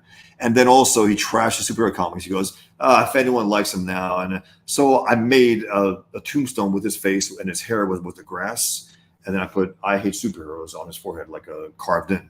And it's like, he made his bones on superheroes. His most important work, his most famous work is superheroes, regardless of his intent to deconstruct them and bullshit like that. That's what he's known for. And whatever stuff else, I don't know. I mean, I haven't kept up with this stuff, to be honest. I tried to get into Tom Strong. I don't know. I like the artist too, but I just couldn't do it. Top 10 is pretty good. But to bring it back to Pigman, one of the things, because up until recently, I didn't know you were continuing to make these. So when I read 1 through 3, this was essentially the end of the story for me. There's this very fascinating moment, and one of the reasons that I'm bringing some of these things up is to those of in our audience who are interested in checking this out, or even if they disagree with the message in it, I want to point out the fact that Bosch has put, as you had alluded to there earlier, he's put, this isn't just what we see leftists do recently in their terrible comics, where it's, I hate Trump and I'm just going to punch Trump and that's going to be the end of the comic, and that's just the sum total of it. Bosch has put some depth and even some things that can kind of run in interesting interpretive directions, in my opinion. And this last one really got me, and I wanted to ask you about it. Please. Because in this moment, we have the Pigman character, and he has this sort of like near-death experience at the very least. And the way I saw this, he sees a glimpse of the 72 virgins. Yes. And okay. And so for a comic, paradise, as far as he's concerned, he's in paradise, and that's why he's silent there. There's nothing on there. He's like, yeah. What? And so in this comic, there's been a lot of messaging about Frank's atheism, and yet he sees the paradise. And I detected a little bit of what you're putting down here, which is the fact that his jihad, which is he's on one, he's an inverted jihad, as Super Jihad calls it. I think correct. An inverted jihad. And that's why Super Jihad is complimenting him. Why? Because I knew that guy is doing it. It had to be Muslim. Right. He's complimenting Islam as well, by saying that. And there's a statement here that Frank, through his jihad, is actually the only one worthy of the paradise that the other people are wickedly trying to pursue. And that's why Super Jihad, in his own way, respects him as Frank. Come on, because life is fleeting. Death lasts forever, but only if you're worthy of it, only if you are a true believer. He goes, come on, join me. And that's when Frank, laughs at him, laughs out loud at him. He goes, and he tells him at one point, he goes, there is no Allah.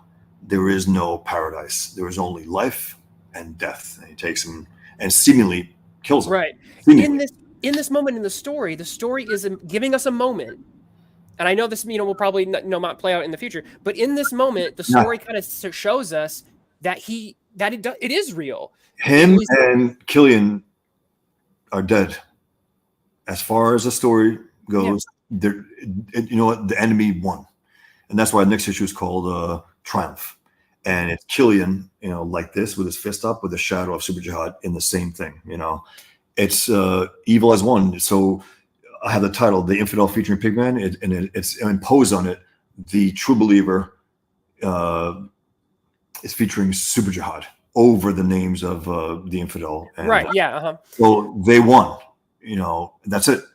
And so, there's another arc, and it's it gets bigger, and I can't say anything. No spoilers.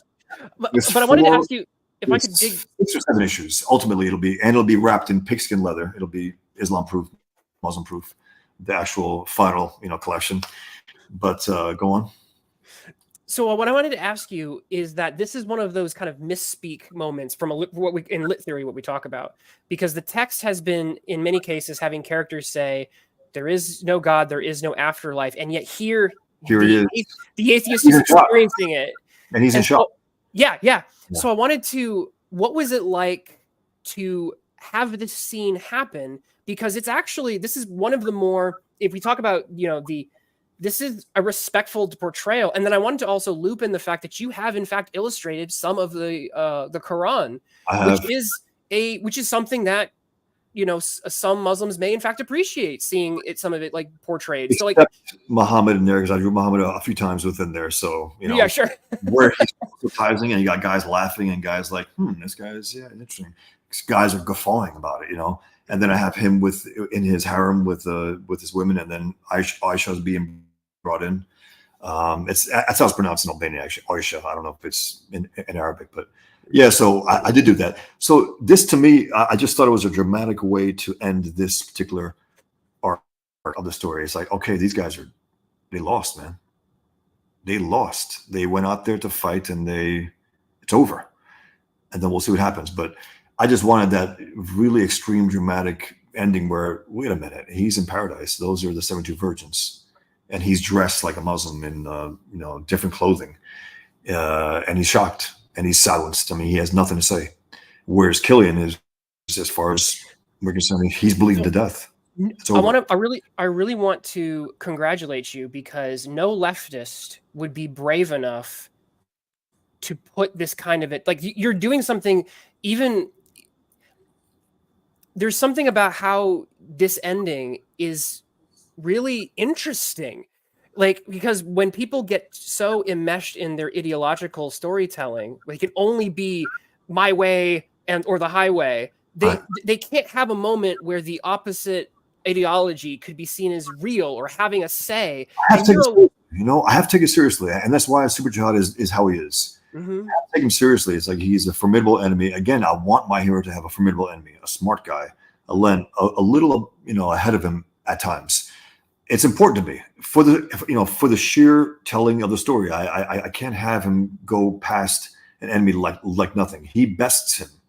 He bests him here, And again, the way he did it was by cheating, in a sense, where he has a whole entire army at that point. Right.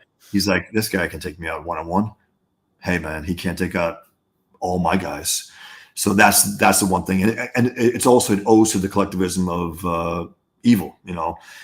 Whether it's communists or Muslims, they don't stand alone. They're always with others. They're gangs like Antifa, BLM. They're always with gangs over individuals. So there's also that factor. But he beats him like that by being unfair. He's not fighting him at that point. He goes, "Get him, boys," at that point. Mm-hmm. And I just like the way he was taken out, because it's like he's like, never submit, never. And he's going through the whole battle, and he's exhausted at that point. And then the whole new wave comes out. He's like, oh man, I think I'm done. That's it. And he says his wife's name, and it's over. And these guys, they're wearing gloves, fortunately, because they're handling pigskin leather, so they're okay. They're all right. They came prepared. That's right. No, I just, guys, what do you think of that ending? Like I said, I remember before we interviewed you, I pulled up that specific ending, and I said, guys, I read this comic, and this ending has got me. It's got me thinking. It's really. I appreciate it, man, because I mean, I don't hear. I gotta say, people tell me sometimes, I'm afraid to buy your stuff. I'm like, don't tell me that. I don't want to hear from you. I mean, you're a coward. It's like, you're afraid to buy my stuff. This is how I make my living. I mean, I'm trying something different. I'm trying to take on an enemy in a fictional way that has to be taken on, right? And at least, if you're interested to some extent, support it, But so I don't hear from people. In other words, even people who buy it, I don't really hear from them too much. So that just makes me laugh, though. Like, who would even want to talk to somebody who is afraid to buy a book? It's like, what's a book going to do? Give you a paper cut? Like, don't tell me. I see you as a coward. I can't help it. Don't tell me that. I don't want to hear it. And because what else can I say to them? Oh, I understand. Yeah. I was almost killed. I got death threats, but man, I understand that. Wow, buying a comic online, that is. You're afraid to click the button. It's ridiculous. Reese, you're muted, Reese. Reese, you're muted. You're muted. And it's covered, and it's it's like But again, I appreciate it, because again, to me, it's a good ending. But I appreciate your take on it, because again, it's something that built up. I said, okay, this is where it goes. And then what comes after, it's a whole different story. But they lose. The bad guys win. And there's something about that also. Well, they lose, but in a sense, if he gets paradise, that's a kind of a win. So it's got some. Sure. There's some, and that's what I thought that's what made it a really. Yeah. It got my head thinking. Excellent. So here's a question. Here's a question for you, Bosch, that I don't think we've hit on yet. How long have you been working on Pigman? Man, I spent way too many years studying Islam. I had a Bible of about 1,000 pages. I read every book I can get my hands on, dozens of books, 40 books maybe, thousands of articles. I wanted to understand the enemy intimately. I wanted to understand. So that to me, though, that was part of the work. You know, it wasn't just the actual drawing of it. It was part of understanding the ideology and understanding evil, because I have other stories in mind after the fact, where I read books about Eric Hoffer's books about the True Believer, which is fantastic. Other books about what was it? Another book about evil, but it wasn't necessarily just Islam. It was about evil in general, communist Islam and all that, for years. And the first issue came out 2011. Second, I think 2012, 2015. I haven't had a new issue for almost 10 years now. I was doing another project. Let me just say it. It was Atlas Shrugged. I was working on it, wrote the script, had a partner doing it. It fell through. It's a tragic thing for me, but then I got an opportunity to do another project. So I've had two massive projects that kept knocking it off while doing some work for the Freedom Center, David Horowitz's. But this next one, I mean, right now I'm doing a graphic novel over 300 pages. I've been working on it for the last 2 years. So I'm not going to go back until I can absolutely finish it off, you know, do 3 or 4 more issues. So because I tried to do the concurrent thing where, okay, I can do this and that. I can't seem to do that with this story. I just can't. I have to be completely committed or nothing at all. So right now it's on the back burner, but it will be finished, 6 to 7 issues. I don't see it more than that. Over 200 pages. I think that'll be Pigman's story, Killian's story. I think that'll be enough. But yeah, so for years I've been working on it. But again, I spent way too many years, and I regret it because I don't know if I had to learn all that I learned. And I even made myself believe that I had to watch beheadings online. And I regret it because what did I learn? I learned that absolutely. Yeah, it was an opportunity. But I learned that I got sick to my stomach, and I'm like, I don't know. I haven't learned anything new about this. These are monsters. You know, they're monsters. Yeah. You can go behind someone's head and say Allah Akbar and cut their head off. And again, that's evil. You can't. They go outside of their humanity. It's an unnatural thing to do. It's nothing. But again, the religion makes them do it. Meaning, the religion makes them pull that final, you know, thing off. It's like the religion made those guys fly planes 500 miles per hour right into those towers, knowing they're going to kill thousands of human beings, innocent human beings. But the religion told them those guys are evil, and you're going to paradise, and that's okay. So it's a subjective thing with evil. It really is because again, they objectively, if they were objective, they couldn't be doing what they're doing. They just couldn't. If they see morality as a life or death issue, I mean, as you talk about, you know, lying, these guys lie, and then they cheat, and then they do this, and then they can do anything. But there's that step to evil. It's the first step is lying. The first step is denying, you know, truths, is denying reality, is denying your own humanity and what you're capable of doing and what you should be doing. And that's where I think the path to evil begins. And then again, anything goes at that point. But yeah, we can discuss it for as long as you want. But yeah, any other things in the first, second issue that the debates, anything interest you on that in terms of the battle of ideas between the characters? Yes, but before we get to that, let's change. Let's do a much lighter. We did really heady questions. I got one small one. It has Reese will like this because it's world building. Your superhero universe, when in the world of the superhero comics, you got the layers, you have the frame tale. Yeah. But at first, it looked like it was just kind of like a guy in a suit who's just kind of being tough. Yeah. And but then suddenly people start flying, and then I saw that little book, and it was like the Pig Manhattan Project or something. Yes. The Pigman. I'm glad I saw it because it was small. I didn't know people would read it. Yeah. And again, I don't know if people can read his chest symbol. It's September 11th. You know, it's 9/11. It has the little dents on the side where it's Flight 93, where it's 1993, the first attack on the Twin Towers. It's a capitalist pig. It's a dollar sign. All those things. I don't know. People can, get them. Sometimes I explain it. I like it. But what was your point again about what was it again? So I wanted to ask, the rules for this. What are your rules for the superhero universe in the superhero universe part of it? There are no superheroes. It's all created. They're like Iron Man. I mean, they build these suits and they're bulletproof.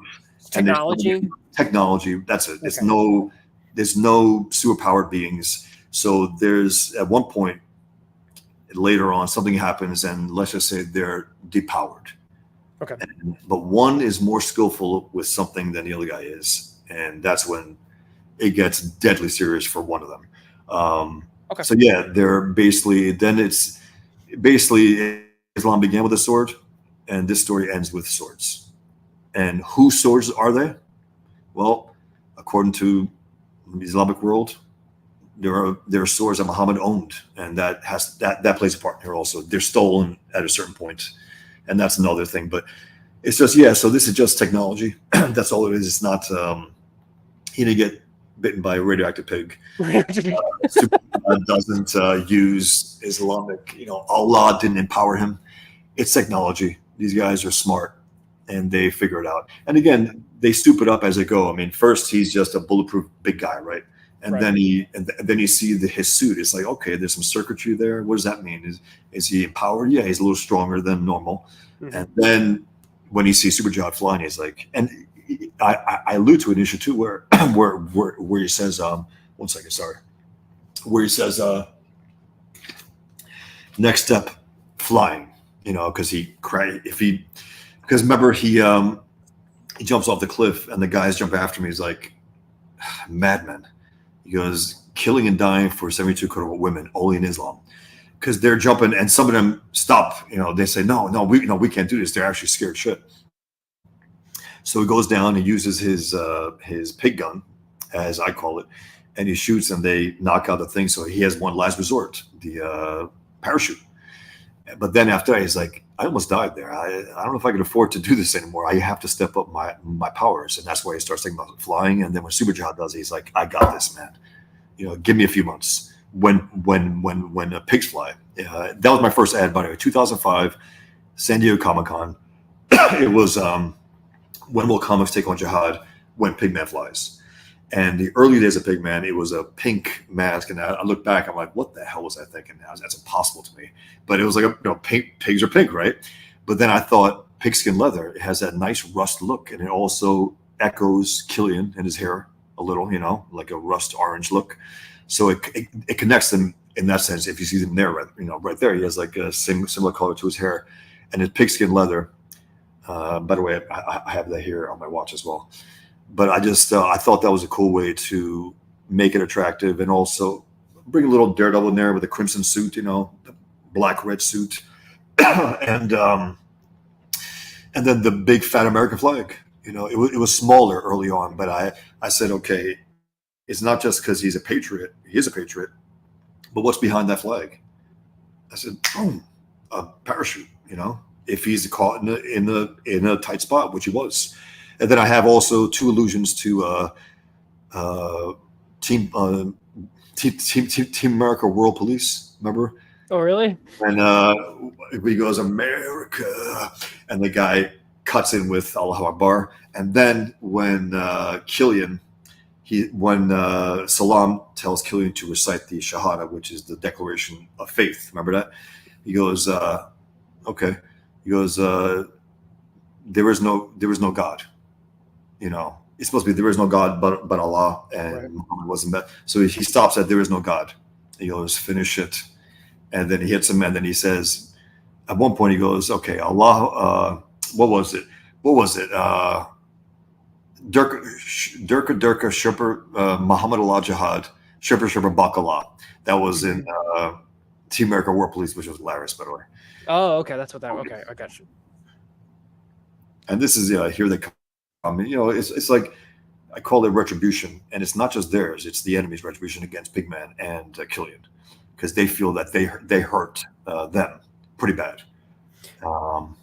You did this right here. I'm reminded of the fact, and this is another thing you're doing that is also very inventive in the story, is that typically, even in frame tale narratives, you would have the character that's diegetically in the real world be the fat one, who imagines himself to be thin and interesting.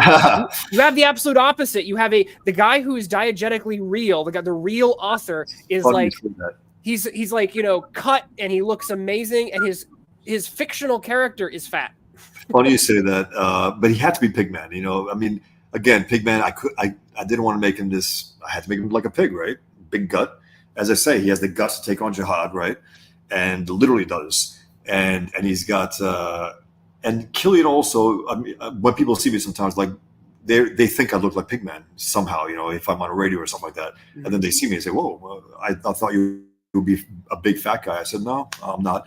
But the character had to be that way. You know, that's the motif, right? The pig. So it's an incidental twist. Yeah, I mean, it's you know, it's just Pigman. You look a lot more like Killian, actually. Like I said, there's a much stronger parallel between. Yeah, he has to live up to that name. And then there's one point also where Killian. Well, let me just not even say anything about that. But yeah, so here he needles him a little. He's like, he knows he's going to get a rise out of him, and it works. And it works because once he mentions his family, it's like, oh man, that's fighting words. That's it. Let's just get it on. And he's ready for him. He's a little faster, you know. But he also does some damage to him. And his design also, it says Super Jihad in Arabic. And he has, you know, the Kaaba, the big black box. He has some of the text from there as well. And he has the crescent symbol. He didn't have gloves in the second issue. He has them here. I think I was just changing things up a bit. But it's just, it's funny. It was a hard thing to take on, but I said, I'm going to make it fun for myself still. I still want to be entertaining. I still want to engage the reader. I still want it to be an entertaining tale, you know, besides all the ideas, the philosophy, the clashes, Islam, and trying to integrate it within a story again, because that's where Ditko failed as an artist, is when he didn't integrate his philosophy into his stories enough. And I believe I have enough of that in here where the ideological debates are at panels and conventions on TV, you know. And then not so much here. Here, it's just we got to kill each other. Here as well, he's talking a lot about his book, and he invites what's his name, Dr. Muhammad, as he's called. He is Obama's Islam czar, as he refers to here. There's something with Trump later on also. I'm trying to be as realistic with Trump as I could be in his attitude, what kind of attitude he would have with Pigman. And it's something that I've been working out. It's pretty interesting because he's, again, if I say anything, I'm going to give away, you know, what happens at the end. So I think I'm going to shut it. So let's just focus on what I've done so far. That's all. Gotcha. No, definitely don't want any spoilers unless there's something you really. I as a writer myself, you got these moments you're tempted. You're like, oh man, I want to spill the beans. It's some big stuff. It's some big moments, and it's like the Dark Knight Returns. I mean, Dark Knight Returns. It does that to me was almost a template in a way. It's not clearly that. It's not obviously that. No, but the media, the voices. I saw that the talking head thing. Yeah. Because he's a big. You know, Miller's Batman is a big, burly guy. You know, and that's a good point. And I love Miller's work, and I was trying to not rip it off, but I'm like, I can't help but be influenced by it. I'm gonna lean in with that, you know. And I think I've done that. So yeah, there's some big moments later on with dealing with major weapons, let's just say, like Frank Miller does in The Dark Knight. But it's a different way to go about it, and a little more ruthless, let's just say. That's right. Yeah, he has let's just say he has how can I call it? We have the greatest pigs. A love-hate relationship, let's just say that. He's like, who the hell is this guy doing this? And he's like, yeah, but he's, you know, back and forth and whatever. So it's fun to try to project what he might say about Pigman. It's at least more fun than dealing with Obama. Oh, absolutely. I mean, Obama here is some tool, you know, basically.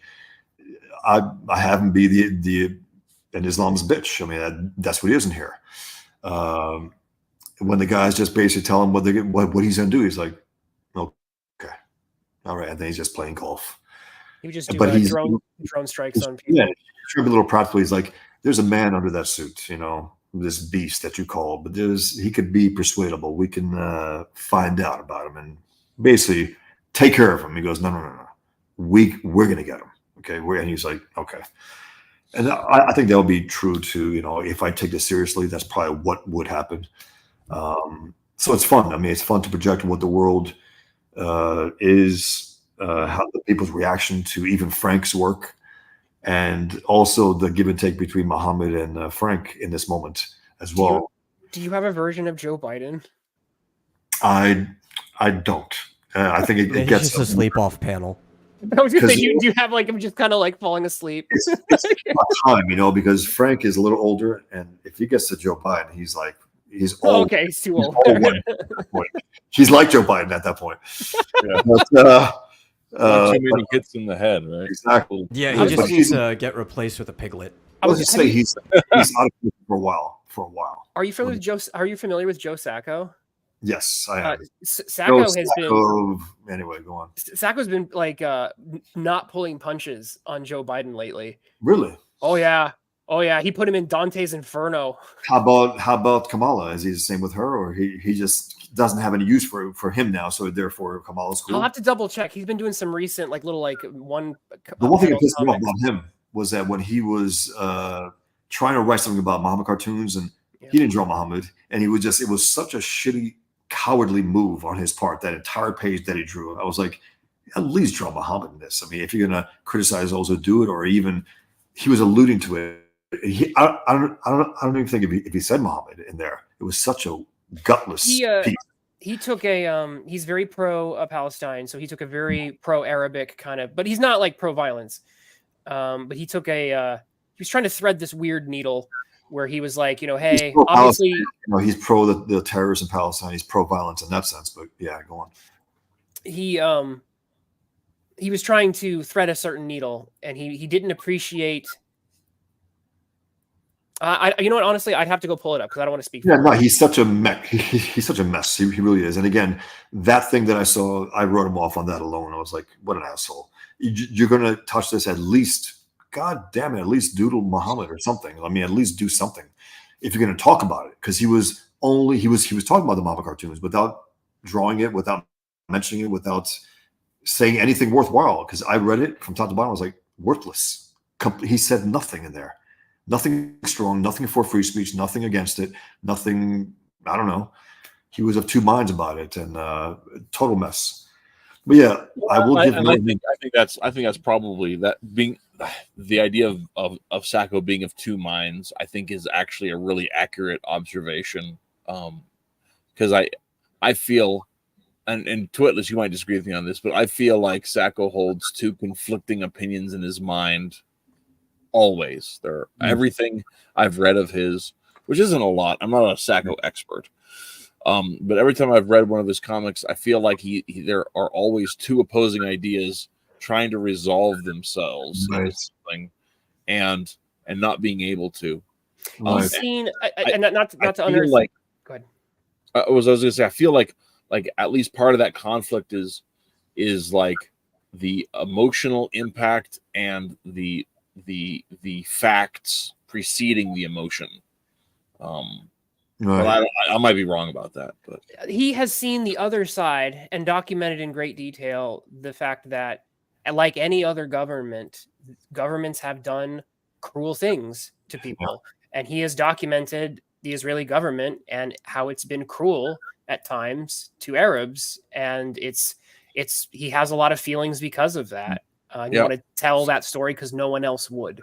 Right. That's even in Palestine, even in Palestine, he's so, and this is one thing that I appreciate about his thing is Palestine is so honest about like the conflict that people are asking, like actively partaking in. Like a lot of the Palestinians that he interviewed and he wrote about and he drew, He let them speak for themselves. He let them speak for themselves, and they're admitting to poking bears. Yeah. And then he's just like, man, I really wish people wouldn't act out when other people go poking bears. It's just like, because people get caught in the crossfire, right? Because that's one of the issues. There are innocents in there. The bears. I mean, there are. When the bear turns around. The strongest point, of course, is the colonist stuff, because you have people. The one that really sticks in my head is there was an Arabic family who just had olive tree groves, and these olive trees take is it 80? It's these trees can be centuries years old, and this guy was just weeping because the colonists had come in and they had just chainsawed his trees, and he was just crying because he loved the trees. And setting aside some of the other ideological conflicts, I was just watching an old man cry because that was a death, and he was mourning it. And I'm like, it's hard not to feel sad for that when they're not every decision that the government makes is. You can see the territorial, thing that they claim that's the case. Muslims have been hating Jews for 1,000 years. It's in the Quran. They're the descendants of apes and pigs in the Quran. It's in their holy book. Muhammad was supposedly killed. Basically, he was telling Muslims, if you didn't hate Jews before, they killed me. At the end, they poisoned me. Let's just make sure we leave off on that. Grandpa, I don't even think he. I'm not even sure if he was literate. I mean, we're talking about just a farm. Again, there were individuals who were caught up in the crossfire. Absolutely. Yeah. They just want to live their lives, but those in charge, the true believers, the Fatah and Islamic Jihad and Hamas and all these guys, they understand what they're doing. They want to wipe out Israel. It's not to coexist with them. Absolutely not. They will always fuck up any kind of peace deal that they have. Always. That's their nature. They can't help but do it. The only reason why they agree to peace is in order to try to have war again in the future. Sorry, what was that? I was going to say, one of the things I was so unnerved with this most recent conflict is one of the Hamas officials was being interviewed by the international press last November, I think, and somebody actually asked him about so you've been given all this money for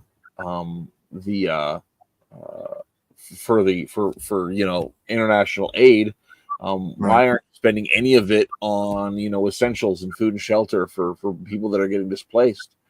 And the guy says, well, we're not in, taking care of the people isn't our job. That's your job. We're here to fulfill our charter and drive the Jews out.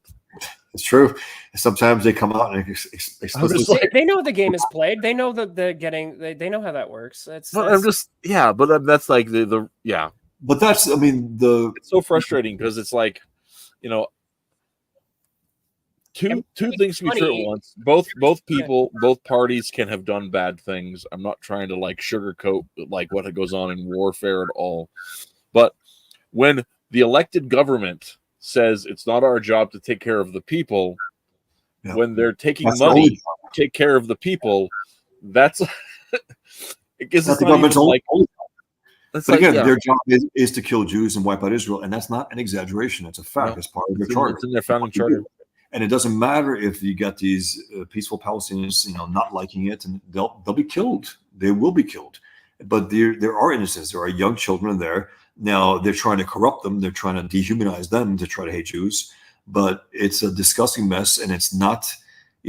Israel has been trying to coexist with their neighbors. They have been, but they keep going in there and killing Jews. There are some, if I may, there's also some documents. If we're going to charters and documents, there are some of the colonial documents are a bit troubling, because some of the colonial documents, when you read them, action-wise, what have they done that they've done? Did they ever go into quote-unquote Palestine and kill 1,400 people? There isn't that, but was it Golda Meir? There's some, because I know this from Sacco, because Sacco was just pulling quotes, and some of those quotes were saying that there was this long plan to just basically push them out, like we pushed out the American Indians, and that's just kind of the end result of this is, and that's not what happened.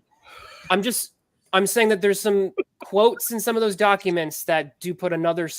It was enlightening to be made aware of it. I'm not. I do call them lying Sacco shit though. But sorry, you want? I mean, he was like these were. But he will lie. No, but he will was lie. quoting- But if he's going to side with Palestine, he will have to lie for them. He can't not lie for them. He can't. He has to pretend. He has to humanize them, where he has to try to. In footnotes from Gaza, he was pulling pretty much just like documentary style.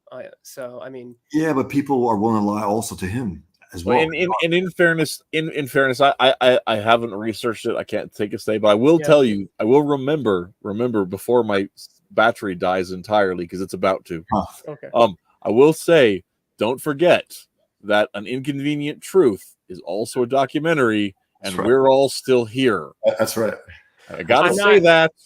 I would have to go, and that's fair for me to go digging further. What I am saying is that I think it's fair to, since like as Bosch has mentioned, it's important to to look into what everyone says, and I would say the general thing that we sometimes find, which is a truth that we see in many governments, and is the fact that there are uncomfortable truths along with the ones that we side with. There are uncomfortable truths where it's like, yeah, that's kind of cruel from Governments the can government. be corrupt, and Israeli government can be corrupt as well. Absolutely, our government, Like any other government. but their government is built to kill Jews and wipe Israel out.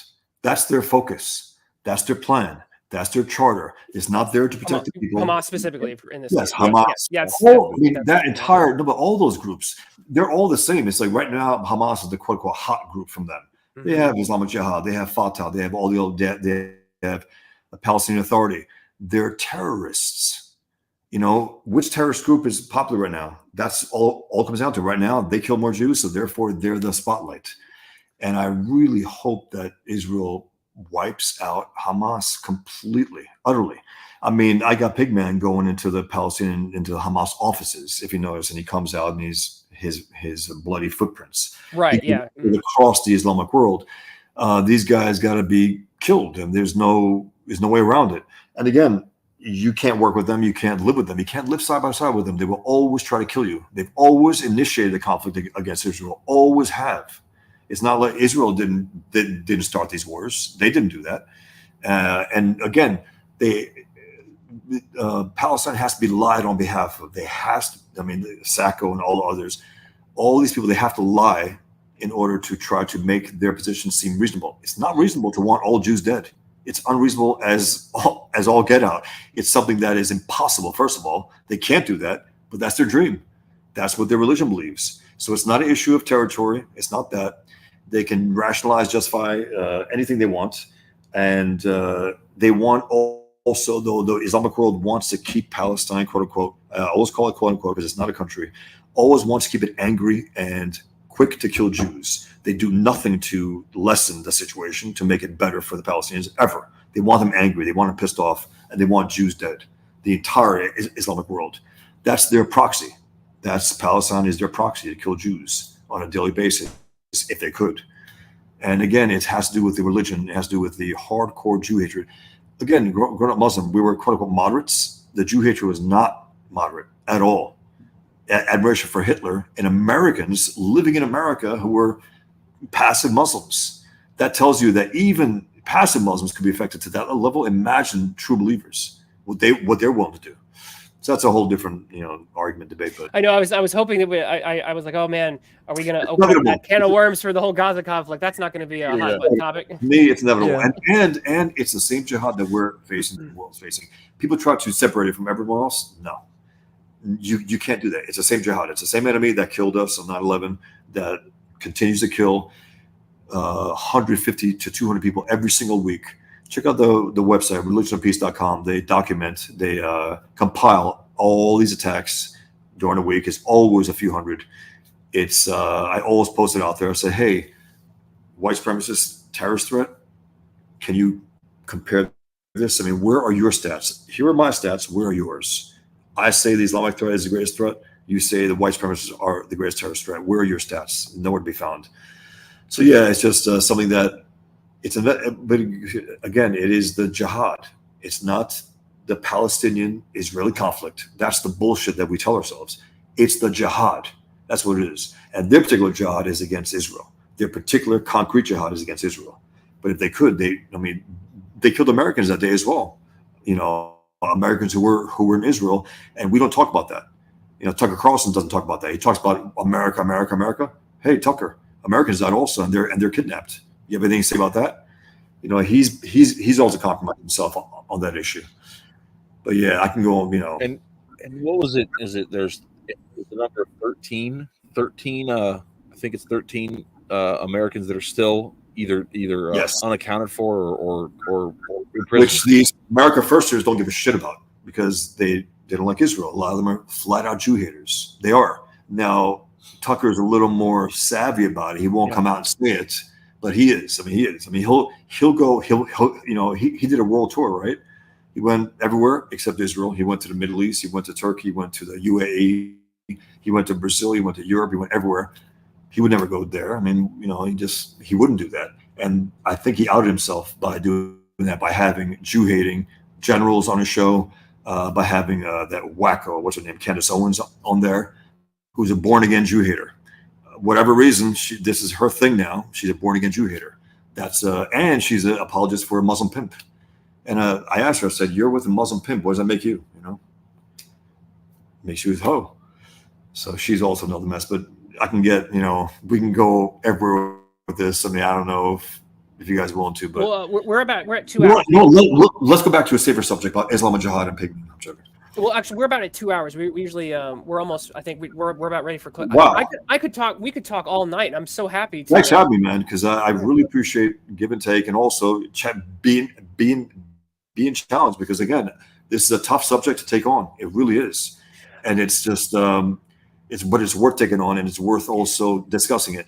I've been making some videos about Alex Toth, right? Alex Toth. I saw those, yeah. And he is willing to throw himself out there and criticize fellow cartoonists and share his knowledge, unlike Ditko. And again, I love Ditko's work, but God damn it, you're not just your work. I would have loved to have heard what he thought about objectivism, what he thought about philosophy, what he thought about his comic work. So proud.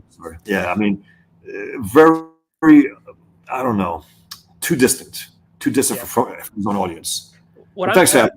No, definitely. And what I'm hoping we were able to do tonight is to go over some. Yeah, we also lost Reese. Yeah. He might be back. His phone might have died, or computer. It's his battery. His battery might have died. But I'm hoping that we were able to.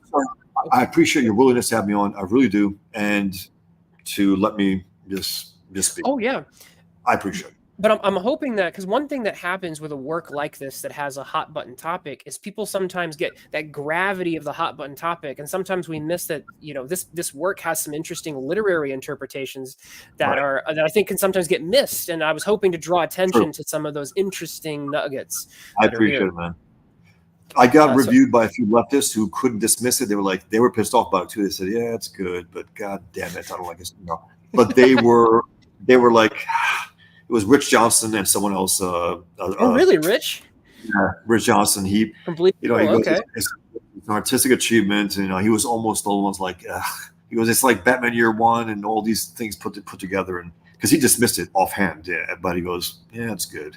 But he was, he was such an asshole about it, and he didn't put my name on his review. So I said the artist who must not be named. I made a little drawing. Oh, really, he pretty funny. He's such a Anyway, he's a real mess. But thanks again, man. Appreciate it. And thanks, Metal, for having me on as well. And Reese, if you're not going to come back, thanks. Thanks, I appreciate it. Yeah. Luckily, if for some reason he can't make it back in time, whether he has to hop on his phone or whatever, I do have backstage privileges. He has the keys to the stream. We'll have to have you back sometime. Maybe we can do a Joe Sacco read, and we can all hash that out. Yeah, it's a good conversation. I love comics. Love them to death, so that's what I've dedicated my life to. Besides, this issue, so we can talk about anything you want in terms of that. Frank Miller, Ditko, whatever. Yeah, I definitely want to hit you. Yeah, because you definitely have some interesting subjects we can hit you up about. Absolutely. But thanks, thank you, chat. Yeah, thank you for coming. Thank you, chat, for being really active and respectful, and having just some good conversations and contributing there. So keep doing what you're doing. We do this for you. Partially, we also do it for us.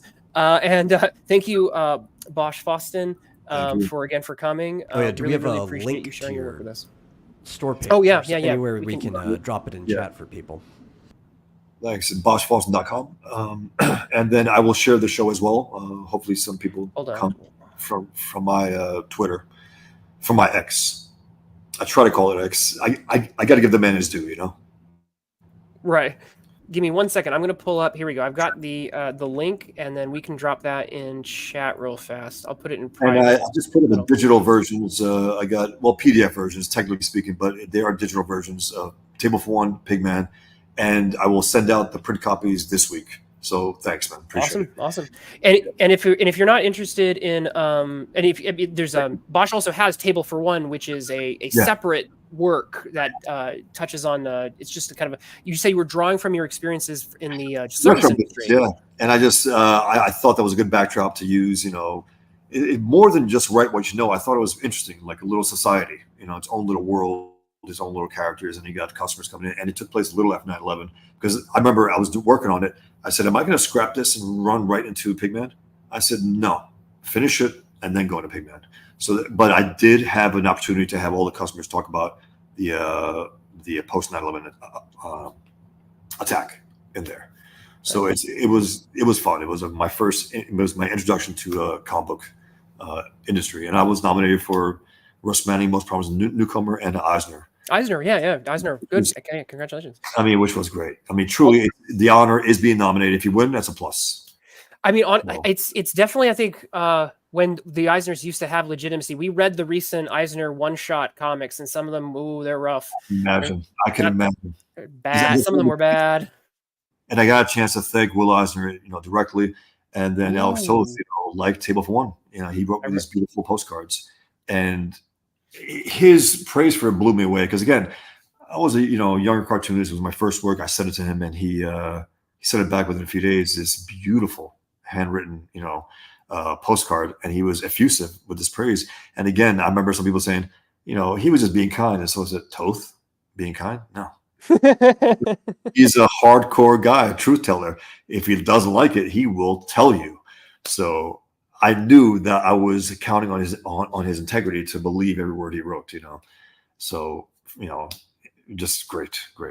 Excellent. Well, thanks, man. Thanks for having me again. Appreciate it. I could always, So whenever you think you want to have me on for any subject, Frank Miller, Ditko, Toth, or just comics in general. Yeah.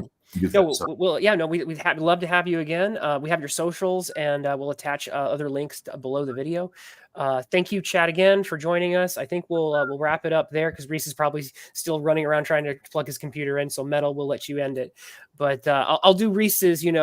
Until next time, keep reading comics. Take care, man. Thanks.